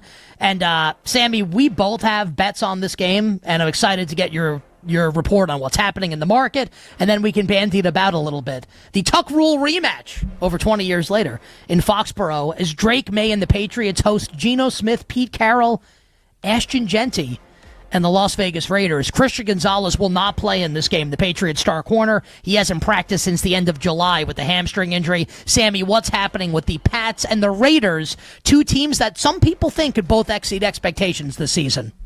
The threes are all gone, Nick. This was New England -3 for the majority of the summer, and as we get closer to kickoff today, 2.5 basically everywhere. Everywhere. So the threes are gone. The Christian Gonzalez news, not great for New England. They also have some issues at safety right now. And look, I made a big bet on the Raiders +3, also on the money line.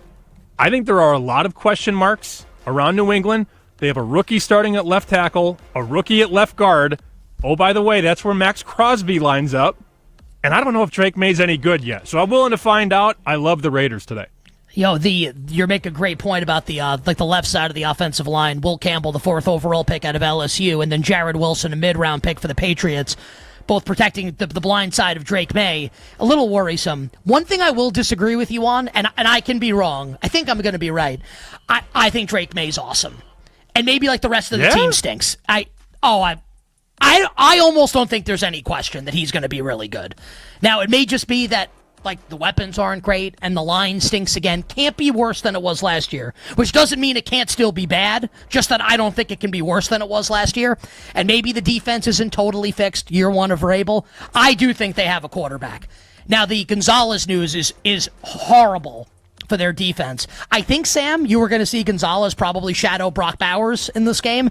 And now Bowers will have a lot more room to operate, and Jacoby Myers can have some success in the slot. So I like the Patriots a little bit, but you have more conviction in the side than me with your Raiders bet with Gonzalez out. I do want to get your thoughts on the total before we move on to the afternoon slate. I love the over, and I bet 43.5. I think you said it's 44 now, right?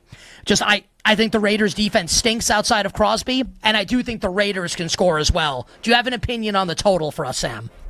No, not really. I think you got a good number, though, looking at the market. 44 and 44.5 now. Surprise, surprise, game day money on the over. It happens every Sunday. People come in, they like their overs, they parlay overs together and all that. I think you got a good number, obviously, at 43.5 to beat the move up through the 44. I don't know how they're going to stop Geno today. I know the Patriots spent a lot of money on defense, but when you spend in free agency, you overpay most times. And we shall see if the Pats can fix it. I think a lot of people unfairly think Mike Vrabel's going to just come in there, wave that magic wand, and fix everything. It's going to take some time, in my opinion. We will find out starting today. And you are right about one thing. They did overpay everybody in free agency, most notably Milton Williams, who comes over from the Eagles, who tried to sign a big money deal with the Panthers, and then they swooped in at the last second and gave him way more money. So you are right about that. Just give me points with the Patriots and the Raiders. All right, 4 o'clock slate on the East Coast. Let's go to Mile High, Sammy. As Cam Ward gets set to make his NFL debut as the Tennessee Titans starting quarterback, the number 1 overall pick in the draft, and a bit of a tough task on the road at altitude against one of the best defenses in the league, the Denver Broncos. What do you have for us with Denver and Tennessee? And I'm guessing Denver a popular survivor bet today, survivor pick. Number 1 pick in Circa Survivor, in the Circa Survivor pool that has a massive payout, almost $20 million this year. In Circa Survivor, which, by the way, had 24 people not submit picks. How do you go to Vegas, spend $1,000 to join a contest, and then you don't get your pick in week number 1? I will never understand it. $24,000 down the toilet. But you are right. Denver, number 1 pick in Survivor, and Denver getting game day support at the window, out to 9 at multiple books. 8.5 at BetMGM. This total hasn't really budged. About 42.5. Cam Ward, You know how it goes with rookies making their first starts on the road. Usually not great, and that is the number one play, again, I repeat, in Survivor, the Denver Broncos. So if you didn't pick Denver, you're probably rooting for Denver to go down, knock out maybe 30% of your pools. Did you, and I know you do a bunch of different entries, did you like Denver as a Survivor play this week? We have Denver in 2 of 3, San Francisco in the other. Happy to hear about the McCaffrey news, which you talked about in the last segment. I got pushback. I wanted to do Philly, but nobody wanted to take Philly because everybody wants to save Philly for Black Friday when they play the Bears. So, fine. There was one year in Survivor, I mapped the whole thing out, buddy. I had the whole thing. I was ready to go, and then Jacksonville beat me in week number 1. So I don't map out Survivor anymore. And that was against the Colts, I'm guessing, right? And then Jacksonville did not win another game. Yeah, and then they won 1-15 and drafted Trevor Lawrence. Exactly. Yeah, exactly. Yep. That was the year. That's amazing. Yeah, that's the Phillip Rivers quarterback year for the Colts, I believe. Lost that game to Jacksonville. Jacksonville didn't win another game, and then hired Urban Meyer, and the rest is history. So yeah, just can you tell we've been doing this for a long time? Do you have an opinion on the side or the total of the game, Denver and Tennessee? I could see some bets come in at the wire. I think you're going to see some sharps come in and continue to bet Tennessee at bloated numbers. I don't think the 9s are going to last. Now, understand, Denver is probably getting put into every single money line parlay, so that will help keep it north of 8. But I do think you'll have an appetite at 9 and 8.5 for people to come in and take Tennessee. I like the Callahans a lot. I think they're building an offensive line there that could potentially run the ball. Denver's good. I don't know if Denver's 9 points better than Tennessee at home. We'll find out. I did not bet the side, though. I need Denver just to win, baby. Just win. I actually agree with everything Sam said. I think the Broncos will win. I would not lay this type of number with Denver. I think Cam Ward's awesome. And to Sam's point, and like if you're like a real ball knower, and you're like in the weeds like Sam and I are, like this Titans offensive line has pretty big potential this year with a bunch of the rookies they've invested first round capital in, including J.C. Latham moving back to the right. He had his left tackle last year. Dan Moore signed away from the Steelers. I like this Titans offensive line this season. I think the Broncos will win. I would not lay this number with them to cover. I'm guessing, Sam, based on the fact that you have the Niners in Survivor, that you think San Francisco is a pretty good bet to win today. Market seems to be maybe moving the other way. What do you have for us here with the Niners and the Seahawks in Seattle in the NFC West? A little bit of a tick up after the news about McCaffrey. So some books 1.5, MGM 1.5, Circa in Vegas is 2. Other books offshore are at 2. It makes me nervous that McCaffrey's already hobbled. As you know, that's my offensive player of the year bet. I like him too. 25-1. I like him also. Not ideal to be already banged up week number 1. And I hope that this isn't something that they regret. If he's not ready to go, they shouldn't play him. But George Kittle did tell us on Thursday that he was going to play, and here we go. You will get McCaffrey. These interdivisional games, week 1, wise guys for years have bet these underdogs in division games. There are a lot they like today. They like the Giants. They like the Browns. They like Seattle. They like Detroit. The pros will be on Seattle here. The Joes will be on San Francisco. Call me Joe, baby. I need San Francisco to win. Joey P. On the San Francisco 49ers. I do like, I'm not calling myself a pro, but I do like Seattle in this game. Sam, I think that everyone's kind of stuck on the Seattle offense and Sam Darnold. I really think that the conversation should be, or the thought process, at least on Seattle, should be on the defense with Mike McDonald, where you can make a case that Seattle's going to be like a top 3 defense in the league this season, which doesn't mean they're going to win today. But I do like them here, and San Francisco not fully healthy. I don't love the Niners offensive line. And I was so happy, Sam, when you went on Bet Sweats. Again, Sam and Joe, weekdays 9 a.m. to noon Eastern. The show is awesome. You catch Sam on Bear Bets as well with Chris Felica and company on Fox Sports. When you gave out McCaffrey Offensive Player of the Year, because I love McCaffrey this year, it only strengthened my resolve. If he's healthy, he's going to absolutely smash. Obviously, the operative phrase there is if he stays healthy, so I'm with you on that one. You'd be surprised. By the way, sorry, Nick, you'd be surprised how many people that we bet Barkley last year. You know, Barkley was a really good number. Barkley was 25-1. Barkley is now like 6-1. I got so many texts this week. Hey, we doing Barkley again this year? I'm like, no, we want good numbers, not good players. We want good numbers. And McCaffrey was 25-1. Now he's about 20, 18-1. If he gets a couple touchdowns today, what is that number tomorrow? It's not 20-1 anymore.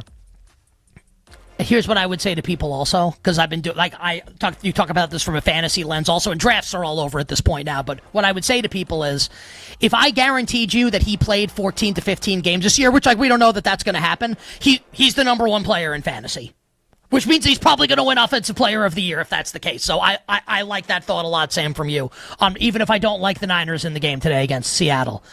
Oh, baby. On the 8th day, God created Lambeau Field. How do I know that? Because Dan Campbell said it earlier this week. And Sam, when we were growing up, the Packers dominated this rivalry. Detroit's won 6 of the last 7, though, against the Packers. Micah Parsons is going to make his Packers debut today, Sam, but going to be limited with his back injury, maybe just like obvious pass rushing situations. What about the Packers and the Lions? Huge early season NFC North game from the frozen tundra. Well, you've seen a big push on the Packers. A lot of that obviously predicated on the acquisition of Micah Parsons, but we're starting to see those twos go away. So this was pick for most of the summer. It got to 1, Green Bay 1.5, and then they acquired Parsons, and we saw those 1s go to 2s, and we did see some 2.5s. The 2.5s are long gone. We are seeing a push on the Detroit Lions here as a dog. Understand, since Dan Campbell took over, the Detroit Lions are 68% against the spread. 68%. They are 49-23. And as a dog, Detroit ATS since Campbell took over, 23-10. That's not a great sample size. 33 games, not a big old sample. But 23-10 ATS is pretty damn good. And you're always going to see that push when Detroit is catching points. I do like the Lions in this game, Sam. Just feels to me like the Packers are getting, because of the Parsons trade, right? Like a ton of hype, a ton of love here. And we've kind of forgotten a little bit about the Detroit Lions. I do like Detroit in this game. That at BetMGM, as Sam telling you, now down to Green Bay -1.5. Just, we'll do the analysis on the other side, but just to get this in, Chris Rodriguez is inactive today for the Commanders, one of their running backs, like wheels up on Bill Krosky-Merritt. And Darnell Mooney is inactive for the Falcons. We'll give you a board update on that, which was expected that Mooney was not going to play. One of Michael Penix's top targets at receiver down, Sam, in this game. Anything happening in that market, Falcons-Bucks, off this news? Nope, nothing yet. Atlanta basically a pick'em at a lot of places. No movement there. We do see some movement on Jacksonville. Jacksonville climbing toward -5 now. Wow. And also, guess what? Even though McCaffrey's in, Seattle getting bet offshore. San Francisco down to 1. San Francisco -1. So even though McCaffrey going to play, I told you those pros are coming in today. They're betting Seattle. Wow. God, it feels good to be back. Rams and the Texans in Los Angeles, Sam, to wrap up this segment. Matthew Stafford going to start, obviously, for the Rams after the whole the back issue this offseason at 37 years old. Texans breaking in an entirely new offensive line in front of C.J. Stroud with a new play caller. What's happening in L.A.? Rams and Texans. This is the one game that hasn't really changed. It's been the same song and dance all week. Rams hanging tight, 3-point favorite, total just under 44, 43.5 at BetMGM. This is one of the very few games, Nick, with no movement. And what does that mean? Well, it means they've set a very good line because you're writing good two-way on both the side and the total. I think this is a really good teaser game. If you can get this through 7 and 8 out to 9, I don't think the Texans are going to get blown out, and they have the guys to get to the quarterback. Look, nobody's even breathed on Matthew Stafford. He's been in the red jersey, and nobody's gone near him. I have my concerns about him, obviously, big picture, because he's on the wrong end of 35 in the age column. But this line has not moved. Rams -3, and it's been that way all summer. If you had to bet the side at 3, what would you do if you had to? Which you don't, but if you did. I would lean to the Texans. Don't love it, but I do lean taking the points. I actually agree with that, with this Texans defense up against Stafford with his bad back. The under, Sam, seems to be a popular thought amongst sharper people that I talk to. You're one of those people. Do you agree with that thought on the under in this game? I do. I mean, it's hard to disagree with the money driving the market down. I think it's very clear, though, that they bet a bigger number a long time ago. When this opened up at the end of May, I know, crazy to think these lines actually opened up at the end of May. Yeah. 45.5. Now we're 43, 43.5. So they bet under bigger numbers. Man, when I think about this game, I do think that we see maybe some extreme outcomes here. I like the teaser thought a little bit, where I wouldn't be surprised, Sam, if the Texans won by 10 and like Stafford can't do anything in this game. I also wouldn't be shocked if the Rams won by 10. If like the Texans can't protect C.J. Stroud against Jared Verse and this Rams defense, it's going to make this a pass for me. But if I had to play it, I think I would lean into extreme outcomes for the Rams and the Texans. On the other side, the actives and inactives are starting to come in, and I've got the betting and fantasy analysis that you need. I hope it's what you need. You'll get it on the other side. Sam and I will break down the Ravens and the Bills, all the movement on that game tonight on Sunday Night Football, and give you the rest of the update on the board ahead of Week 1 NFL Sunday. It's all coming up next on Countdown to Kickoff.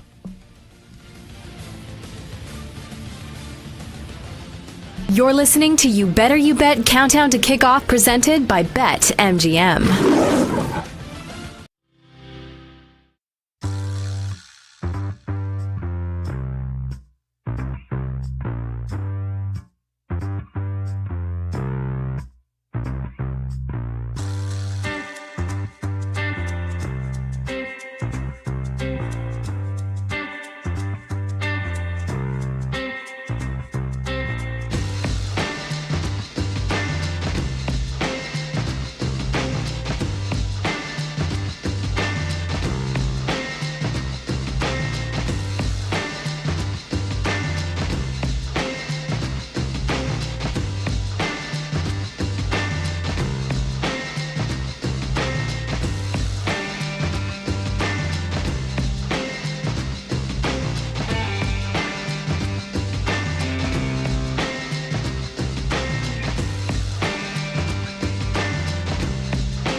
Who's in?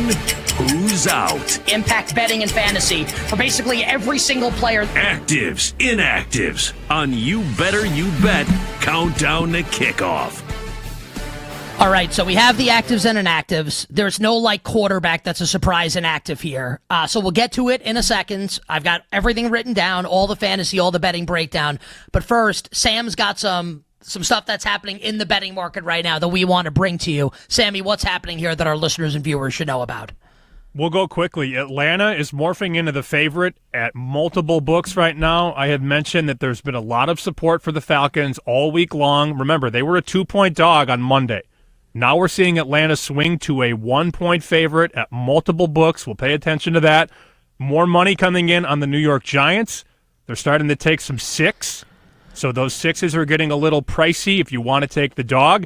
And then we've had what I call the old okey doke on Cincinnati and Cleveland. So some group came in and bet Cleveland at +5 to get it down to 4.5. They have now shoved the 4.5 back. So people are fighting around that 4.5 in Cincy and Cleveland. The initial move on the dog, but then a bigger move on the favorite.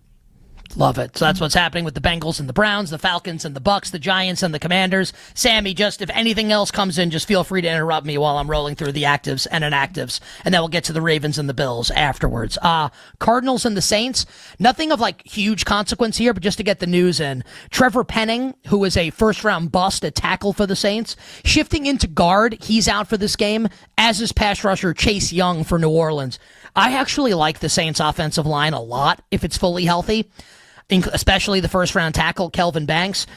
I kind of think they're up against it in this game here. And I know that some sharp money is on the New Orleans Saints here. I disagree.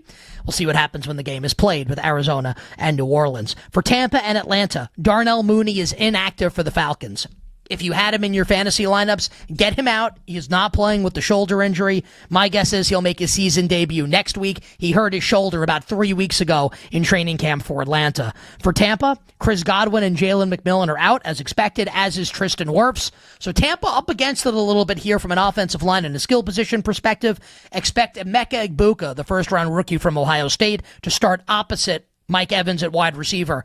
I like both of them today against a shaky Falcons secondary, and Mike Evans has owned A.J. Terrell throughout their careers when they have gone head-to-head. For the Jaguars and the Panthers, Sam has said consistently throughout the show that the Jaguars keep getting bet. I actually got asked by somebody just 20 minutes, what's happening in this betting market? Ike Ekwonu, who's Carolina's left tackle, is out. He had an appendectomy about a little less than 2 weeks ago. He is not good to go. He will not be playing today for the Carolina Panthers up against Josh Hines, Allen, Travon Walker, and the Jaguars pass rush. No Ike Ekwonu today for Carolina. All 4 running backs are up for the Jaguars. ETN, Bigsby, and the 2 rookies, Bashal Tutin and LaQuint Allen, all will play today for Jacksonville. Bengals and the Browns. Jermaine Burton is out for Cincinnati. He was their 3rd-round pick last year out of Alabama. Why does this matter? The name that I want everybody to remember for fantasy and for prop bets is Mitchell Tinsley, who is a star for Cincinnati in the preseason. He looks like the real deal now. Chase and Higgins are in front of him, obviously, as is Chase Brown, who the running back who will catch passes. Just keep an eye on Mitchell Tinsley just for prop bets moving forward here with Jermaine Burton out today for Cincinnati. Dolphins and the Colts in Indianapolis, as expected. Jalen Wright, who is the backup running back to Devon Achane, he is out. And Darren Waller, who was signed off the scrap heap after a year of retirement, he is out for the Miami Dolphins at tight end. Ollie Gordon, who is the Oklahoma State rookie, he will be the number 2 running back behind Devon Achane. And I said after the Miami drafted Ollie Gordon in April, he's going to be their goal line back this year. Jalen Wright is not a big body. Achane is not a big body. Ollie Gordon can move the pile. I think you'll see him be Miami's short yardage and goal line back. And Tyler, just check something for me, please. When I did my show on WFAN earlier this morning, we knew Darren Waller was going to be out. BetMGM, the People's Sportsbook, they're making it legendary by continuing to list Darren Waller in the anytime touchdown market, even though he was basically ruled out 2 days ago. If he is still listed at BetMGM, bet Julian Hill to score a touchdown. Not that he's definitely going to score, but the price is wrong. You know what? To quote Happy Gilmore. Because Waller's not playing in the game. So check that out at BetMGM. Commies and the Giants. I'm a Giants fan. I would love to see the Giants win. Sam likes the Giants. A lot of people I respect and like the Giants. Andrew Thomas is not playing today, their star left tackle. And he, to me, is the piece of the Jenga tower. You pull it out, the whole son of a bitch comes crumbling down.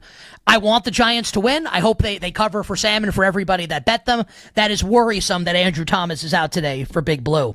Steelers and the Jets. Alan Lazard is out for the Jets. Why does that matter? The Jets have a rookie receiver named Arian Smith, who's a burner who can get down the field. It's like the only thing Justin Fields does well is throw a deep ball. I'm not suggesting bet Arian Smith like to do anything of significance, but I think that he will be the deep threat today for the New York Jets. And last night, the Pittsburgh Steelers gave Cam Hayward an extra $3 million to ensure he would play. He will start for Pittsburgh today. Elijah Vera Tucker out for the season at right guard for the Jets. I think that's going to be a problem today for Justin Fields and this Jets offense. Last notes for the early slate of games. Patriots and Raiders. Christian Gonzalez out as expected, their number one corner, which helps the matchup for Brock Bowers. Will Campbell will play today for the New England Patriots at left tackle. They need him going up against Max Crosby. And how about this? Raheem Mostert is a healthy scratch today for the Raiders at running back, which means that it is wheels up big time, not that it wasn't already, on Ashton Genty to receive like all the touches today in the Raiders backfield. To the late slate of games. Titans and the Broncos, nothing of any significance expected in this game. Niners and Seahawks, we told you earlier, Christian McCaffrey is expected to play. Jawan Jennings will play today as well for San Francisco. Lions and the Packers, Micah Parsons will play, but on a limited basis. Jaden Reed and Dontavian Wicks being called game-time decisions. I don't think either will play for the Packers, but keep that in mind 90 minutes before kickoff. Reed and Wicks, both questionable on the injury report. We got a couple pieces of news on the Rams-Texans game to bring you that all came out in about the last 20 minutes, both on the side of the Houston Texans. Number one, Nick Chubb is expected to serve as Houston's bell cow running back today. I'll believe it when I see it. They have Damian Pierce behind him and then rookie Woody Marks. I like Woody Marks a lot, just given the state of this backfield. We don't know when Joe Mixon's going to be back, if at all, for the Texans. And Nick Chubb, obviously, his best days behind him. And with Christian Kirk and Braxton Berrios both out for the Texans receiving core, Ian Rappaport just tweeting of NFL media, Xavier Hutchinson will see more snaps today in the Texans receiving group. I would not look past rookie Jalen Noel, who played collegiate ball with Jaden Higgins, the other rookie wide receiver for Houston. Jalen Noel getting some passes out of the slot for the Texans. And then Ravens and the Bills. Tre'Davious White not expected to play for Buffalo.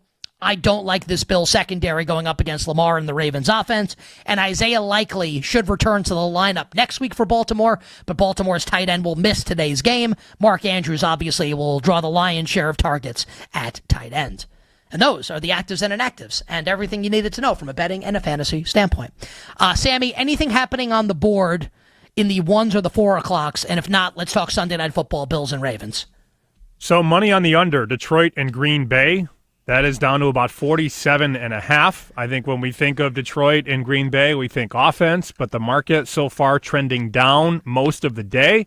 And more under money in Pittsburgh and New York. Can we play my favorite game real quick, the final score game? Nick Costos, what is the final score in Pittsburgh and New York? Just give me the first two numbers that come to your head. 20-10, Steelers. Why are we not betting under 38? Why have we not done that yet? Well, I have. Oh, okay, good. I'm going to as well. I love it. Awesome. Justin Fields with a banged-up line. How are they going to move the ball on Pittsburgh? And, you know, with Rodgers, I have my concerns there as well. Not as agile, not as mobile as he used to be. Sharps all over this under. Bet the 39.5 and the 39. We're down to 38. Some books 37.5. I didn't overthink the Iowa under yesterday. I'm not going to overthink this one. Oh, man. And I feel for people that laid Iowa State at the end at 3.5, like that's, Iowa State 54-yard field goal for the Cyclones to win that game yesterday in Cyhawk, 16 to 13. Just to continue the final score game. First score that comes to mind, then we'll do Ravens and Bills. Texans-Rams. 24-23 Rams. Oh, so you could see this game going over. Okay, I was gonna say something different, like 20-10 Texans, 20-13 Texans, something like that. 20-10, huh? Yeah, you're the Ramley guy, though. You got the Rams only getting 10.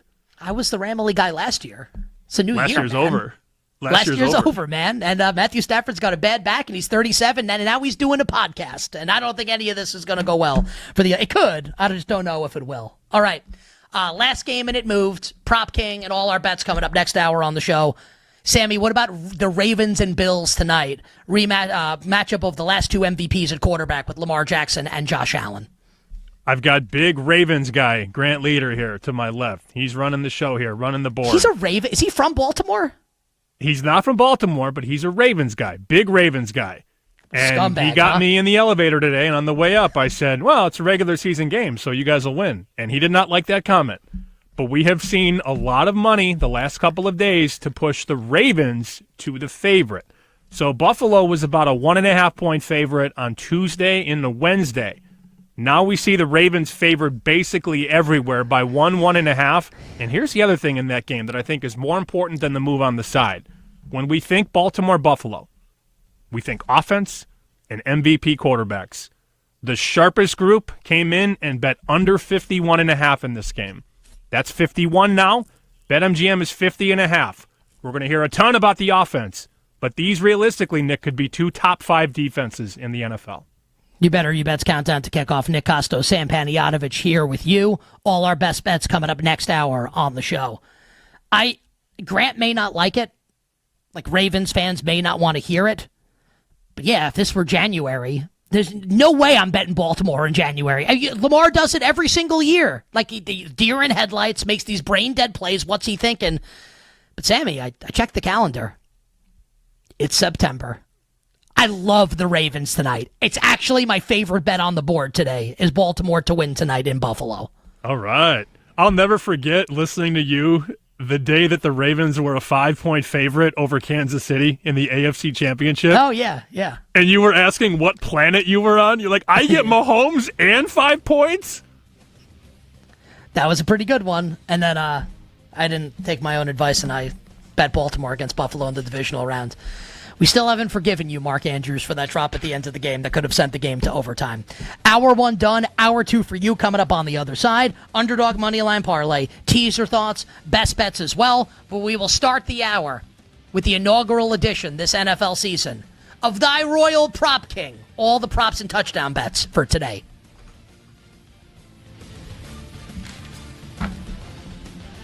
You're listening to You Better You Bet Countdown to Kickoff presented by BetMGM.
to get you ready for an action-packed day of football. Oh, hell yeah. For the first time in my life, I have made a bet on the Buffalo Bills to win the Super Bowl. Buffalo over San Francisco. Write it down. I'm an NFL junkie. It's my favorite thing. I think I like the NFL more than my wife. Don't tell her. Don't tell anybody. From sides to totals to props, we've got you covered. It's You Better You Bet Countdown to Kickoff with your hosts, Nick Kostos and Sam Paniatovich. Presented by BetMGM. Make it legendary. Hour number 2 here, Week 1 NFL Sunday. You Better You Bet's Countdown to Kickoff. The aforementioned Sam Paniatovich and me, Nick Kostos. Best bets for all of today's games coming up in 40 minutes to close the show. We will get to underdog moneyline parlays. We will get to any thoughts that Sam has on teasers for today. And thy Royal Prop King is standing by for all thou Royal plays, anytime touchdown and yardage for today. But Sammy, what do we got rocking and rolling on the board right now? About an hour away. Oh, yeah. About an hour away from kickoff. Week 1 NFL Sunday. A lot of these moves have happened in the last 15 minutes or so, a lot of the big moves. I don't expect to see a whole lot more in the next hour or so. If they do come up, we will let you know. Stop me if you've heard this before. More under money in Pittsburgh and New York. We're down to 37 at one major offshore shop. So that continues to come in day of the game. We also see some more support for the Cleveland Browns. A lot of those fives keep getting bet down to 4.5. So there's a big fight around the 4.5 on Cleveland and Cincinnati. And I just got a text from my bookmaker in Vegas. He just wrote a $20,000 bet on the Las Vegas Raiders money line. Wow. You know, on the road in New England against the Patriots. I have my BetMGM board up here, Sam. Are you seeing elsewhere the Rams getting bet against the Texans? Because BetMGM looks ready to move the Rams to 3.5 potentially, hosting Houston later this afternoon. Is that the case in the places you're looking at as well? We're trending in that direction for sure. I don't think they want to go to 3.5, though, because they know they're going to write bets on the Texans at 3.5. What they're doing now is strategically juicing the 3. So if you want to lay 3 with the Rams, you're laying $1.15, $1.18, $1.20. My inclination is they want no part of getting to 3.5, but if you keep writing bets on the Rams, eventually you make that move. I think we close at a juice 3, -115, -120. And to Sam's point, we talked about this last hour. Like at BetMGM, Bucks Falcons is a pick 'em. So we're at a pick, and I think Sam had said that the Falcons were even a small favorite at some places outside of BetMGM. One other game I wanted to ask you about is Cardinals Saints. At BetMGM, it looks like the Saints are getting ready to go down to 6. So money on New Orleans, Sam, at least, and the under at BetMGM. Are you seeing that elsewhere? Mostly 6.5, though, at a lot of places. There are some 6s, undoubtedly. A lot of places not really getting toward that 7. I thought there was a good chance we might get to 7, but it looks like there has been resistance in the last 20 minutes or so on New Orleans. They're taking the 6.5. with your guy Spencer Rattler, who at one point in his college career was favored to win the Heisman Trophy. That did not work out that season, nor did it work out for DJ Uiagalelei the year he was the summer favorite. Right. The summer favorite, by the way, Nick, has not won the Heisman since Marcus Mariota in 2014. And yada, yada, yada. Arch Manning opened the season as the favorite and faced Matt Patricia in week 1 and is no longer the favorite. I actually want to hit you with one other one, Sam. I'm seeing at MGM under money with the Panthers and the Jaguars. This was sitting at 47 for a lot of the week, which is like one of the key numbers when you think about totals in the NFL, 47. I'm seeing a 46 on the board at MGM. So it looks like, the Jaguars are getting bet up and the total's getting bet down. Is that what you're seeing elsewhere as well with Jacksonville and Carolina? Yeah, we're painted mostly 46. A couple books are 45.5. As Nick alluded to, 47, a very key total. The 41, the 44, the 47, the 48, very important. 51, very important. That's why they bet that under in Buffalo, Baltimore. But we're sitting 46. I don't expect that to move all that much. The bigger move in that game is to get Jacksonville from a 3-point favorite to a 4.5-point favorite. That's the most sizable move in that one. And the last one that I'll say here, and I don't even know if it requires any analysis, but just be, Dolphins and Colts have been bouncing back and forth. Like Dolphins won, Colts won. It looks like the market, Sam, with about an hour from kickoff, has settled, at least at BetMGM, on the Colts as a 1-point favorite. And not a huge difference there, but just goes noted that the Colts are now favored in the game. Miami was favored at BetMGM by 1 this morning, so Indy now a 1-point favorite. Anything else, my friends? Oh, how about this? Grant Leader, our engineer, who in addition to doing a great job running the board, he's also basically sitting on Sam's lap, and I'm about to ask Sam what he wants for Christmas, like he's Santa Claus, because they're in a very tight studio right now in Chicago, giving us a weather update. Rain in the forecast right now with the Patriots and the Raiders. Are we still at 44 with that total? Anything happening there with the total of Pats Raiders? 44 BetMGM, other books 44.5. You have the over 43.5, correct? That's right. I don't think there's a lot of stock in rain unders. A lot of people think, oh, it's raining, let's bet the under. It's easier for defensive backs to slip in the rain. That's also another theory. Oh, well, it's snowing, let's bet the under. No, it's not the snow that ruins the game. It's the wind. The rain and the snow, sharp guys don't bet under blindly when they hear about rain. If anything, that's bad for DBs, for corners, for safeties, because they have to kind of stay on a dime and guard these receivers. And oftentimes, it's a lot easier for a receiver to get open than it is for a corner to keep it tight in these rainy elements. So there's no belief anymore that rain impacts a game where you have to just bet the under blindly. And what we always say, to support Sam's point, just keep this in mind. The offensive players know where they're going pre-snap. Yep. The defensive players don't.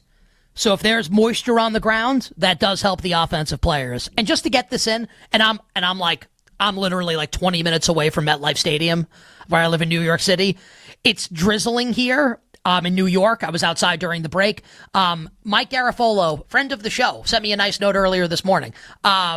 Is at MetLife right now for NFL Network. I have on my TV here in the office with an umbrella, and it does look like it's raining there right now. For whatever that's worth, just to get that in, that there is some rain right now in New Jersey for the Jets and the Steelers. Sammy, anything else on the board, or shall thy royal prop king deliver thy royal plays? Carry on, King. Carry on. Well, thank you very much, my friend. For the first time, and winning's really fun. Love to win bets. It has not been the best start to the season for thy royal prop king. Thursday. Well, first we had the over on Thursday, which is just the 1 in 172 and 2. How that worked. All the points before halftime, and the game goes under the total with a closing number below 50. Just brutal. And then Xavier Worthy over on Friday. He goes out after the first play. How great is that, by the way? Jalen Carter doesn't even play a snap. Xavier Worthy is out after the first play. Stuff that might impact the handicap of a game for both side and total and props. What are you going to do? And then at the end of the game, Travis Kelce's wide open for a touchdown that would put him over the total. And he runs stops on the route. What the hell happened with the Kansas City Chiefs? Just not great. So it has not been a great start to the season for thy royal prop king. This is where I tell you that things are not terrible. The college football's been really good. Also, I've lost in the NFL, but man, those college football bets have been great. We're going to try to get back on a winning track here on an NFL Sunday. As thy royal prop king descends down from thy royal throne, he traipses across thy royal purple velvety carpet over to thy royal balcony to gaze down upon you, the morons. The moron might be me, actually. To issue thy royal winners, to fill thy coffers with coin. Prop King, Week 1, NFL Sunday.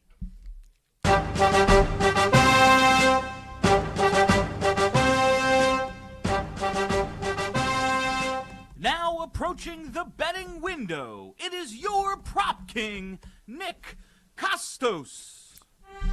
All hail King Costos. All hail King Costos. Worship me, clowns.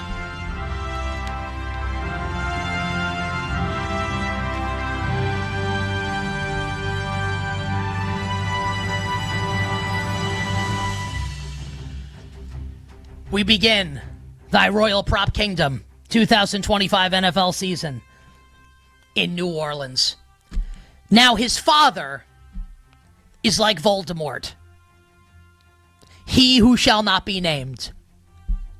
Don't say his name. His son. The son. The prodigal son. Last year, lost in the wilderness amongst the Brian Thomas Jr.'s, the Malik Neighbors, the Lad McConkeys of the world, rookie wide receivers who dominated. But like the prodigal son, he is now found.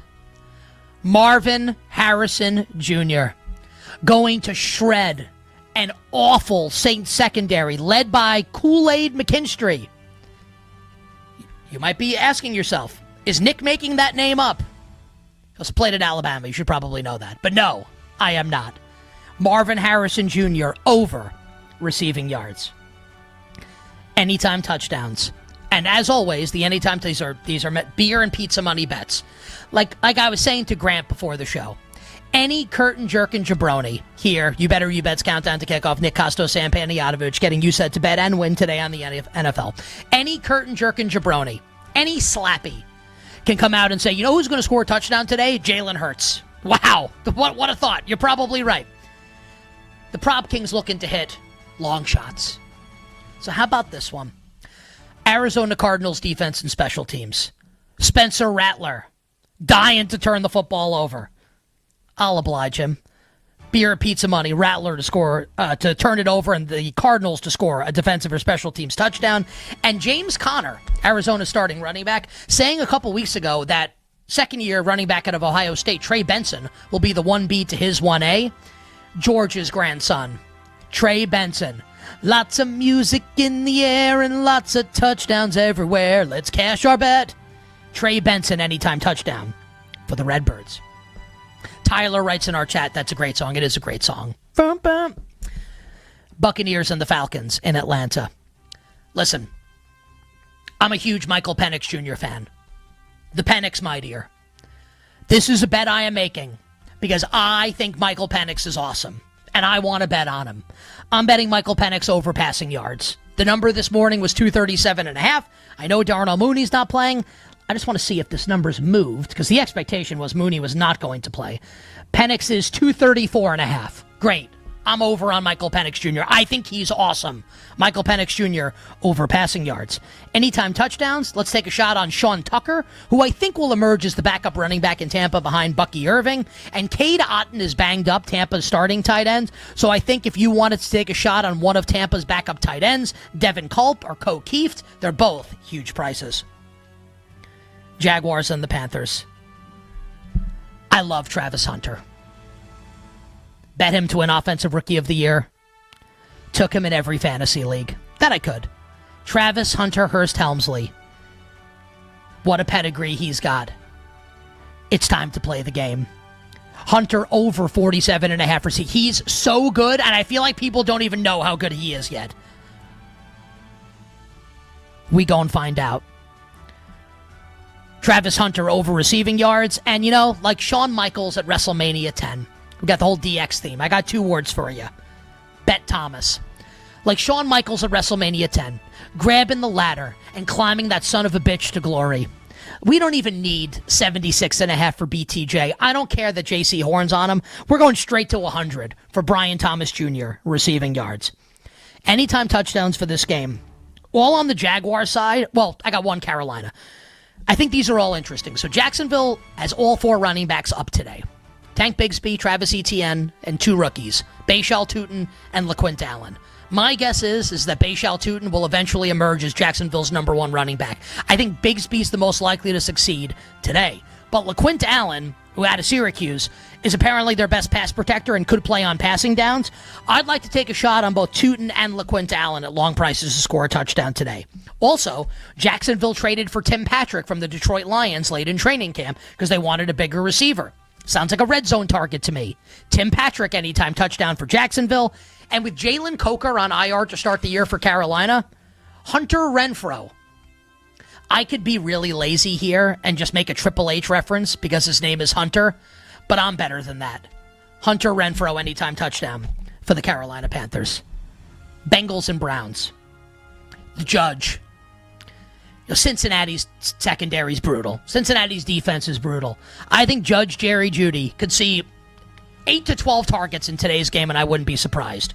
Jerry Jeudy over receiving yards. Anytime touchdowns. The Browns drafted Harold Fannin to play alongside David Njoku in 2 tight end sets this year. Deshaun Watson's not playing this year, so Kevin Stefanski can call the offense he wants. I think we see a lot of 2 tight end sets. Harold Fannin anytime touchdown. I actually think BetMGM has the best price on the board for Harold Fannin. And for Cincinnati, 2 players at long shot prices. Number 1, tight end Tanner Hudson. Caught a touchdown in the preseason from Joe Burrow, pass-catching tight end. And then Mitchell Tinsley, who is a preseason star for Cincinnati. Jermaine Burton's inactive. And look, he may be their 5th receiver here, but it's a huge price, beer or pizza money on a guy that I think could surprise early this season and potentially beyond. Mitchell Tinsley for the Cincinnati Bengals. On the other side, Sam and I will give you our underdog moneyline parlay, and I will give you the rest of the prop plays, yardage, and anytime touchdown for today's slate of games as Countdown to Kickoff rolls on the BetMGM network. You're listening to You Better You Bet Countdown to Kickoff presented by BetMGM.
Let's get back to You Better You Bet Countdown to Kickoff with Nick Kostos and Sam Panayotovich.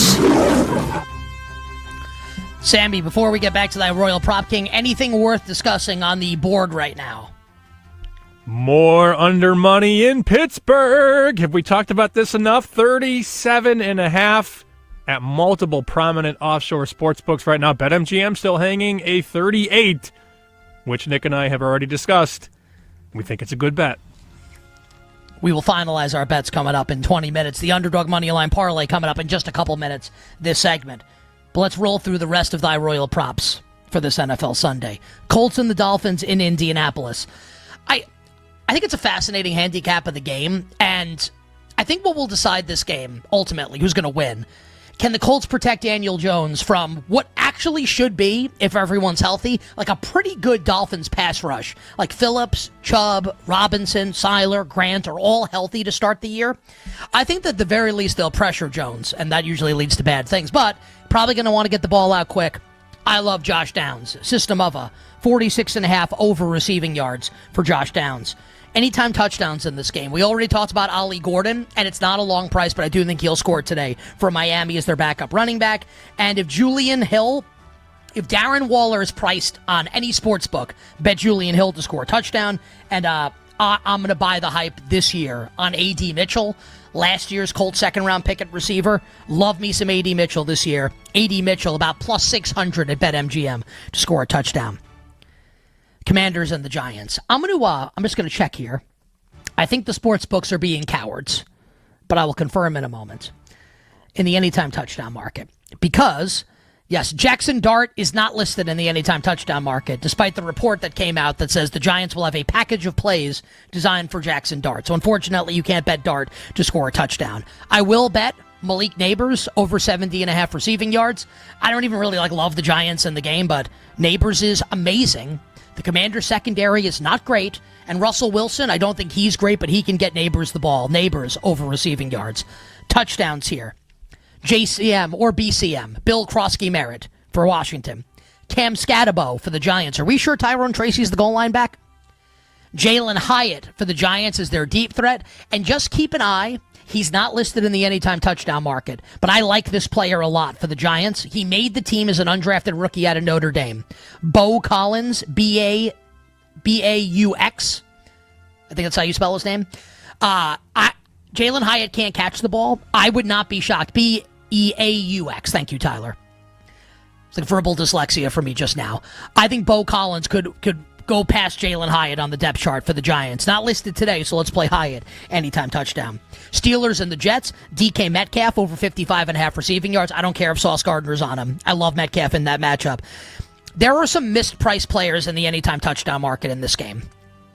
Kenneth Gainwell, last I looked, was plus 775 at BetMGM to score. He's Pittsburgh's number 2 running back. He played ahead of rookie Caleb Johnson all preseason and all training camp long. Johnson has a shorter price, as does Jalen Warren. I think Gainwell, even if he doesn't score, I like the bet on Ken Gainwell. And then the Steelers, we saw this in preseason and in training camp. They are going to have the most multiple tight end sets in the league this season, including plays where they have 3 tight ends on the field at the same time. They have Freiermuth, obviously. They have Jonnu Smith, who they traded for, Arthur Smith's old friend. They traded for him from the Miami Dolphins. They have Darnell Washington, who's 6'7", and they have Connor Hayward. The 2 players at the longest prices are Washington and Hayward. I have bet both to score a touchdown today for the Steelers. Patriots and the Raiders. To quote Booker T, can you dig it, sucker? Da-na-na-na-na-na. Stephon Diggs over 48.5 receiving yards. He should be able to burn this Raiders secondary, which stinks. Anytime touchdowns. Dante Thornton will be the Raiders starting X receiver, especially once Amari Cooper retired after signing for 3 days. Thornton was a mid-round pick, but as a size speed freak. He apparently is on a text chain with Geno Smith and AOC, the backup quarterback already. Dante Thornton, anytime touchdown. And then 2 Patriots rookie receivers at long prices. Kyle Williams. And then Efton Chisholm, who's a real person and is the latest in a long line of undersized white Patriot slot receivers. Efton Chisholm for the New England Patriots. Broncos and the Titans. Troy Franklin, over 20.5 receiving yards. Year 2 for him. Played collegiately at Oregon with Bo Nix. anytime touchdowns in this game. Troy Franklin to score a touchdown. Pat Bryant to score a touchdown, the third-round pick out of Illinois. Small bets on these guys. But outside of Courtland Sutton, it's Marvin Mims. She said she wants some Marvin Mims, some Luther Vandross. Marvin Mims, Pat Bryant, Troy Franklin. I think there's opportunity here behind Courtland Sutton in this receiving core, so I want to play Bryant and Troy Franklin. Also at running back for the Broncos, Jaleel McLaughlin is active for this game. The group, wrong. Sean Payton loves him. Everyone's focused on R.J. Harvey and J.K. Dobbins. What about Jaleel McLaughlin? I'll put a couple shekels on him to score a touchdown. And for the Titans, rookie receiver Alec Ayamanor might start in the rookie game for both him and Cam Ward. Alec Ayamanor touchdown for the Tennessee Titans. Niners and the Seahawks. He got shot last year, and he bounced back like a bouse. Ricky Pearsall over 41.5 receiving yards for the Niners. Anytime touchdowns, Elijah Arroyo, the second-round rookie out of Miami, to score for the Seattle Seahawks. Packers and the Lions. Amon-Ra St. Brown has owned Green Bay, and I don't see that changing today, especially with Micah Parsons going to play on a limited basis rushing the passer. Amon-Ra over receiving yards. Anytime touchdowns, Chris Brooks for Green Bay. He's their backup running back behind Josh Jacobs. Marshawn Lloyd is injured to start the year. And for Detroit, everybody loves him. Khalif Raymond. So much hype around the rookie Isaac Tesla. Khalif Raymond's going to play some also for Detroit, and he's at a big price. Khalif Raymond, anytime touchdown. Rams and the Texans. Nico Collins over receiving yards. He's like the only good wide receiver on the Texans. Touchdowns, I think, is fascinating in this game. So Nick Chubb is apparently going to be the bell cow running back. He sucks. Like, sorry. So he can start the game, and when he's running for 2 yards per carry, they're going to take him out. I want to take a shot on rookie Woody Marks to score for Houston. For the Rams, they are saying that they want to get the backups more involved behind Kyron Williams. I'll play a little on both Jarquez Hunter, the rookie speedster, and Blake Corum, last year's rookie out of Michigan. Terrence Ferguson, the Rams' second-round rookie tight end, small bet on him.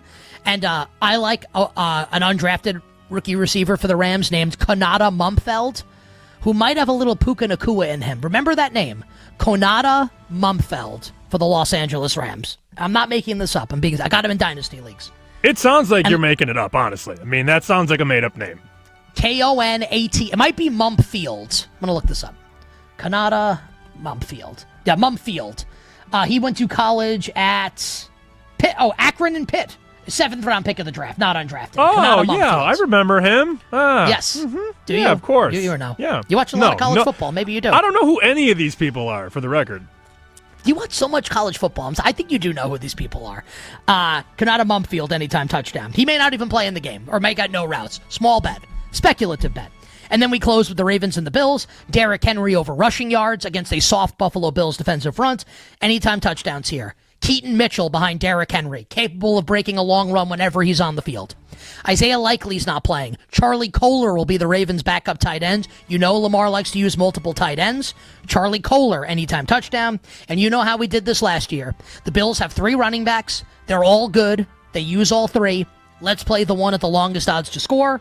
And like last year, we start this year, that player, Ty Johnson, for the Buffalo Bills. And those are thy royal props, Sam, for Week 1 NFL Sunday. Well done. You better bets countdown to kickoff. Well done. For the record, I knew most of those guys, but when you start talking about Konata Mumfield, I have no idea. Yeah, right. I just, after what Nacua did a couple of years ago, when and to be fair, like Jordan Whittington was this guy last year, and then never did anything, and I bet Whittington in Week 1 last year. So maybe this is the disaster. We'll find. Whittington's still on the team, by the way, so it could be Whittington this year. I like both those guys, Whittington and Konata Mumfield, for the Rams, behind Puka Nacua, Devontae Adams, and Tutu Atwell. Okay. Anything happening on the board, Sammy? And if not, let's go to our underdog moneyline parlay. Just more money on Jacksonville. Everybody's 4.5 now, including BetMGM. Some books are on the way to 5.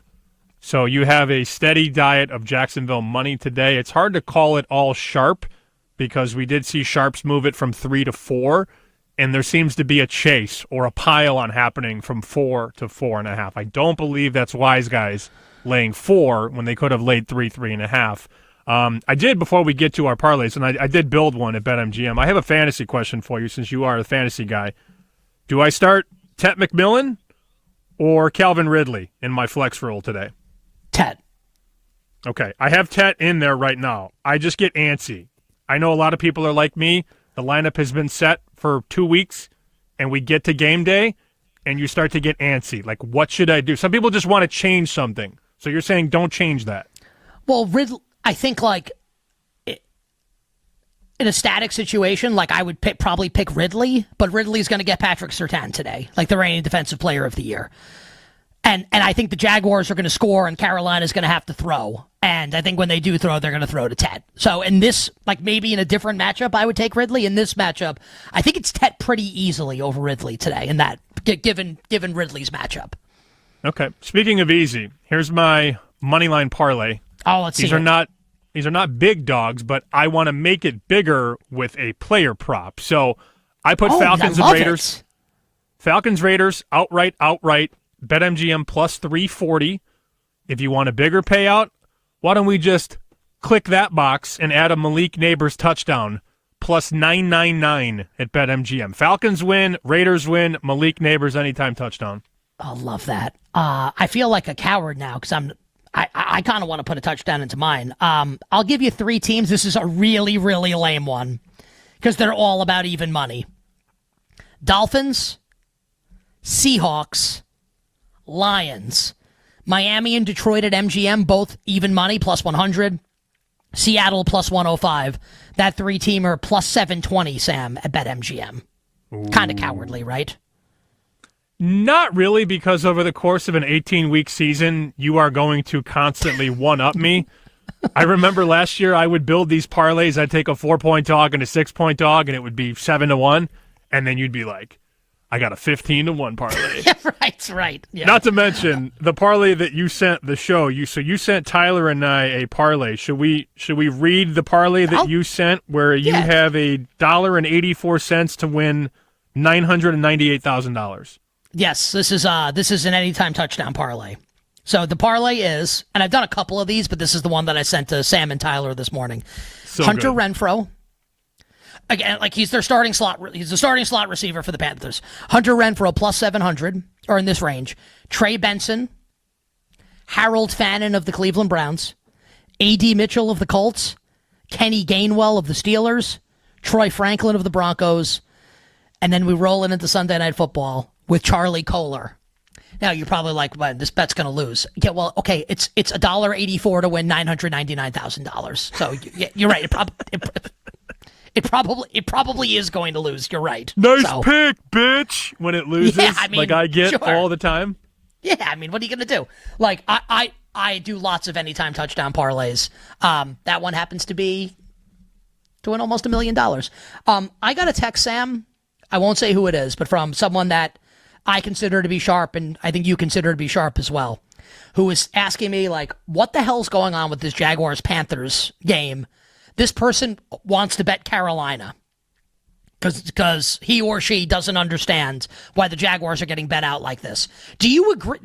So this is not like, do you like Carolina plus 2.5 or plus 3? This is now like plus 4.5. Do you kind of agree with that school of thought that this has gone too far for the Jaguars? I didn't bet the game. It does feel a little bit heavy. Remember, this was 3 for a lot of the summer, so to get 4.5, yeah, right. To get 4.5 now and want to lay that, I'm not interested. Does this person's name rhyme with Remy? It does not. No. Oh, okay. All right. Okay. All right. I would have. I'm just curious. curious. If it were Femi, I would have said Femi. Somebody else. Yeah.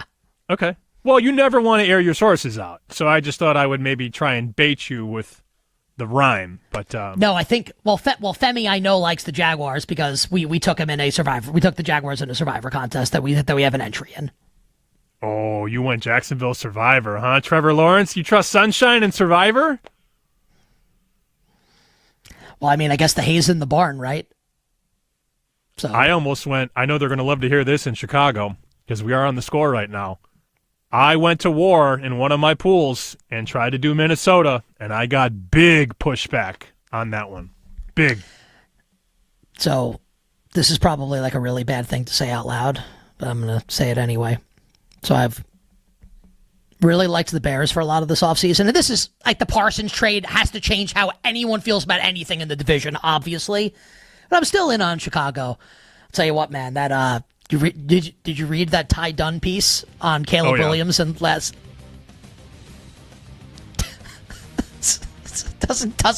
doesn't make you feel great. Jaden Daniels was on the board, and Dude, they went so Caleb bad. Williams. Yeah, so bad. I still like the Bears a little bit tomorrow night, but how could you like them as much after that? On the other side, every single game on the board today, Week 1 NFL Sunday, side and total, best bets, Sam Panayotovich, Nick Kostos, and you on You Better You Bet. You're listening to You Better You Bet Countdown to Kickoff presented by BetMGM.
Let's get back to You Better You Bet Countdown to Kickoff with Nick Kostos and Sam Paniotovich.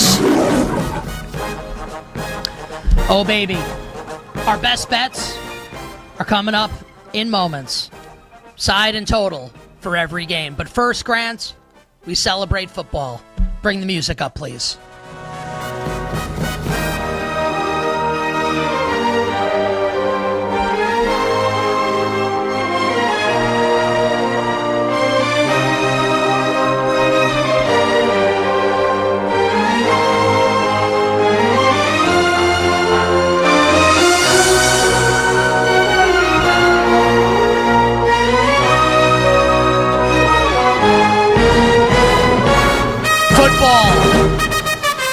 Football.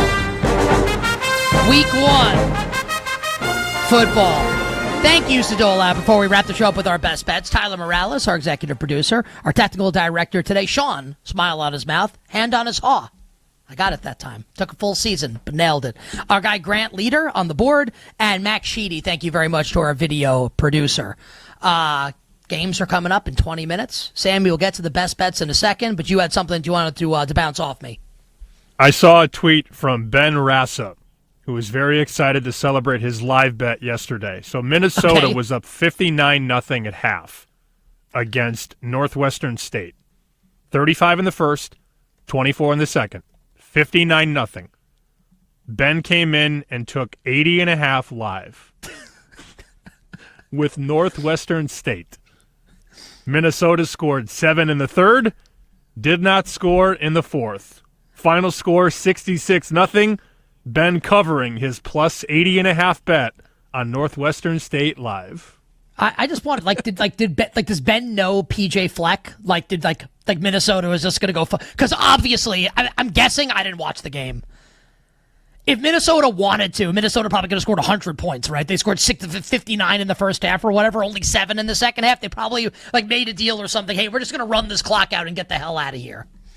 It's very hard to get a live number that high, 80.5. 80.5 is very funny. Good teams win, great teams cover 80.5 live, Nick. The Demons of Northwestern State were great, and Minnesota, the Golden Gophers, who won by 66, merely good. We're ready for the best bets. Anything else you've got? No, I'm ready, bud. All right, let's do it. Grant, please drop, for the first time this season on Countdown to Kickoff, that dope-ass beat. All right, we want everybody to open up the playbook and choose your boost for today's action. Grab BetMGM's Pro Football Boost Pack, and you'll have 3 ways to boost your odds on your next bet. Activate one of your boost tokens for any pro football bet, and you'll receive a bigger payout if your wager wins. Make it legendary with BetMGM. Download the BetMGM app, and please gamble responsibly.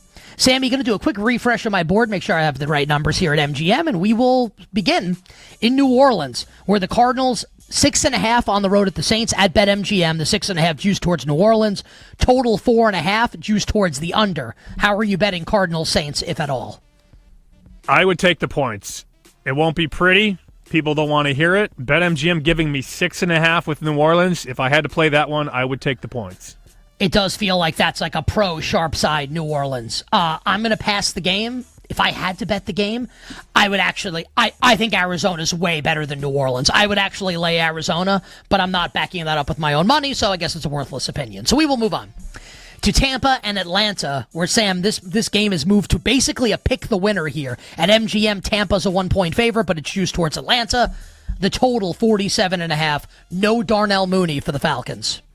2 prominent offshore books have Atlanta as a 1-point favorite.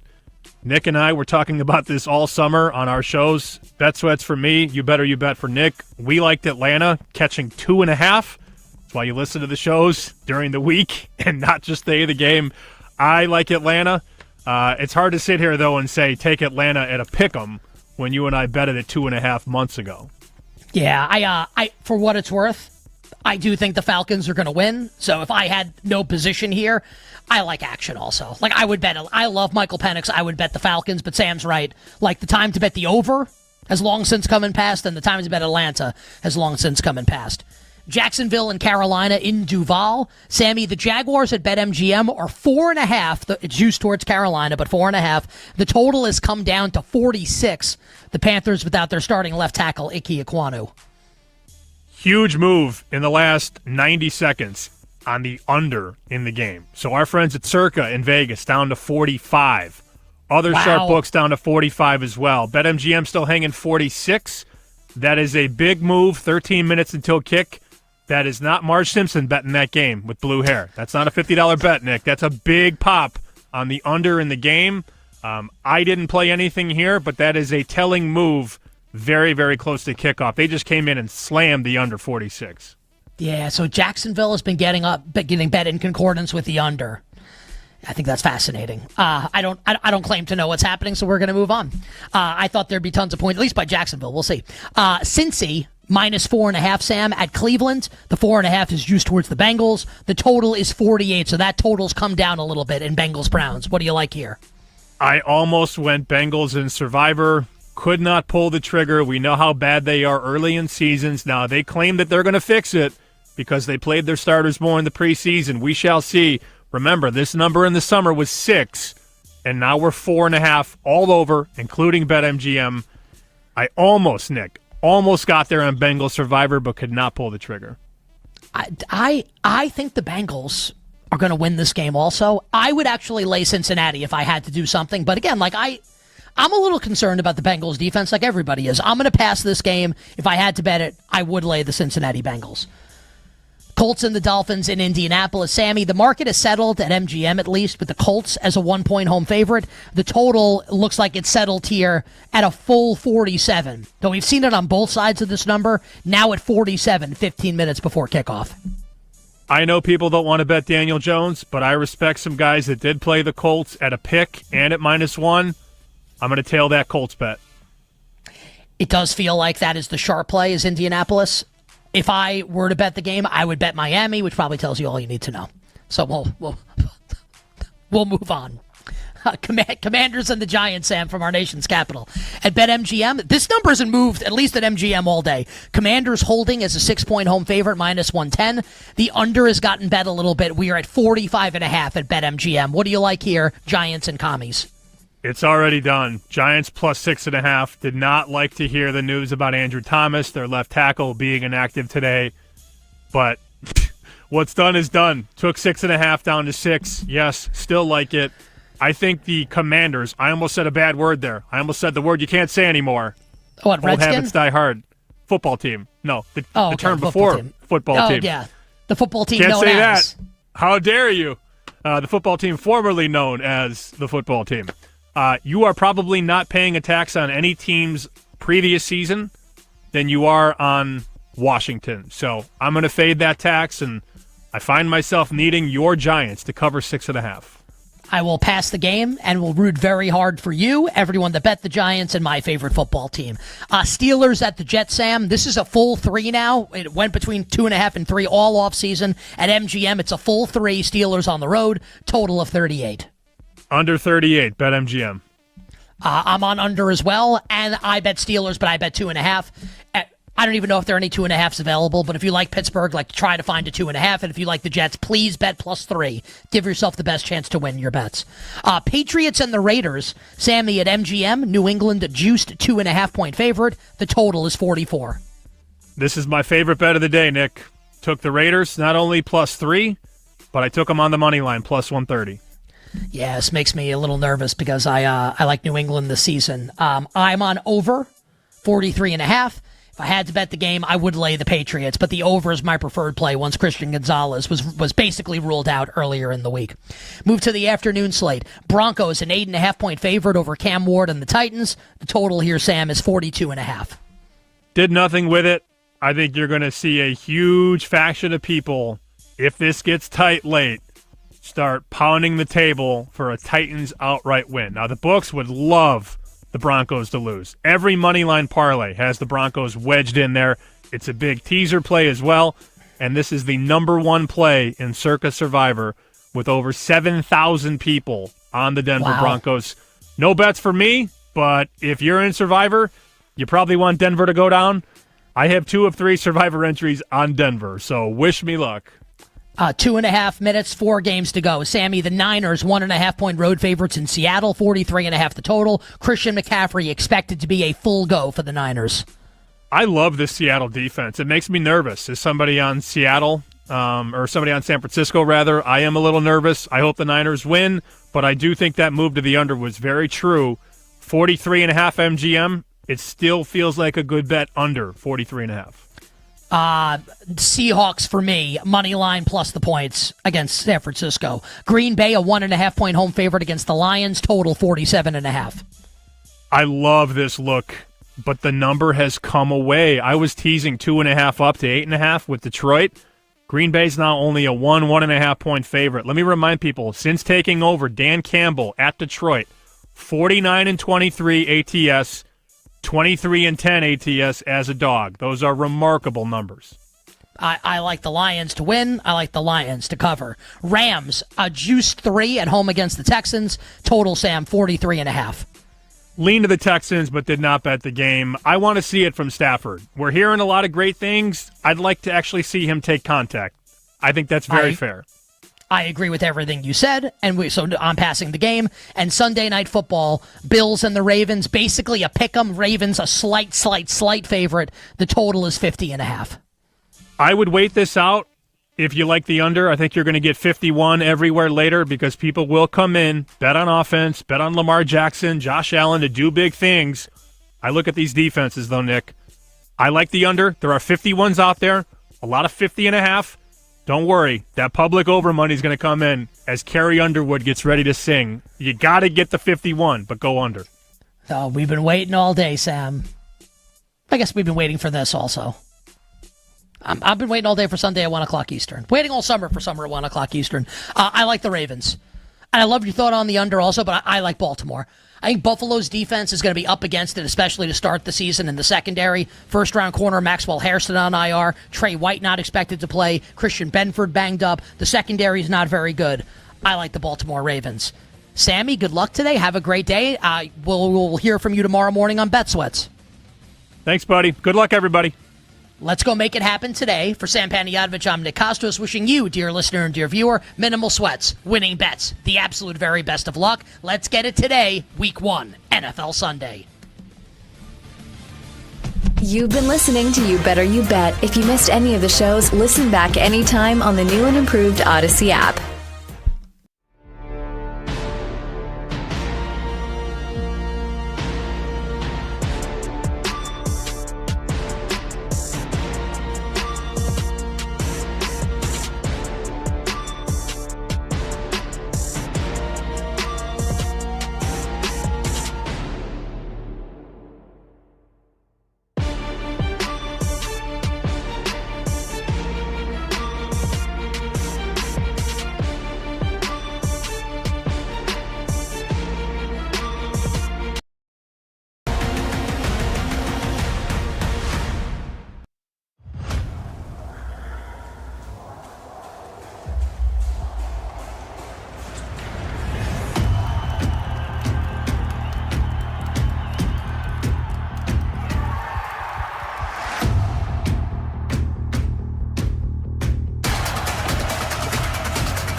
Get ready to experience the ultimate fusion of wagering and entertainment. This is the BetMGM Network. Kicking off your morning with the Daily Tip with Michael Jenkins and Chelsea Messenger. Over. It's a very simple way to look at it. It's the best way to look at it. Followed by the newly branded Bet Sweats with Joe O and Sammy P. When I stop talking, that's when you jump in usually. He said, ring that bell! He said, ring that bell! Then it's You Better You Bet, hosted by Nick Kostos and Femi Abebefe. Great teams and great players get a whistle. It's happened forever. It will continue to happen. Capped off every night with the electric Brad Evans and Ryan Horvath on BetMGM tonight. Oh, that's a sexy phrase. Quote Dr. Dre, creep with me and walk with me on this one. Welcome to a new era of Wagertainment. This is the BetMGM Network. Please gamble responsibly.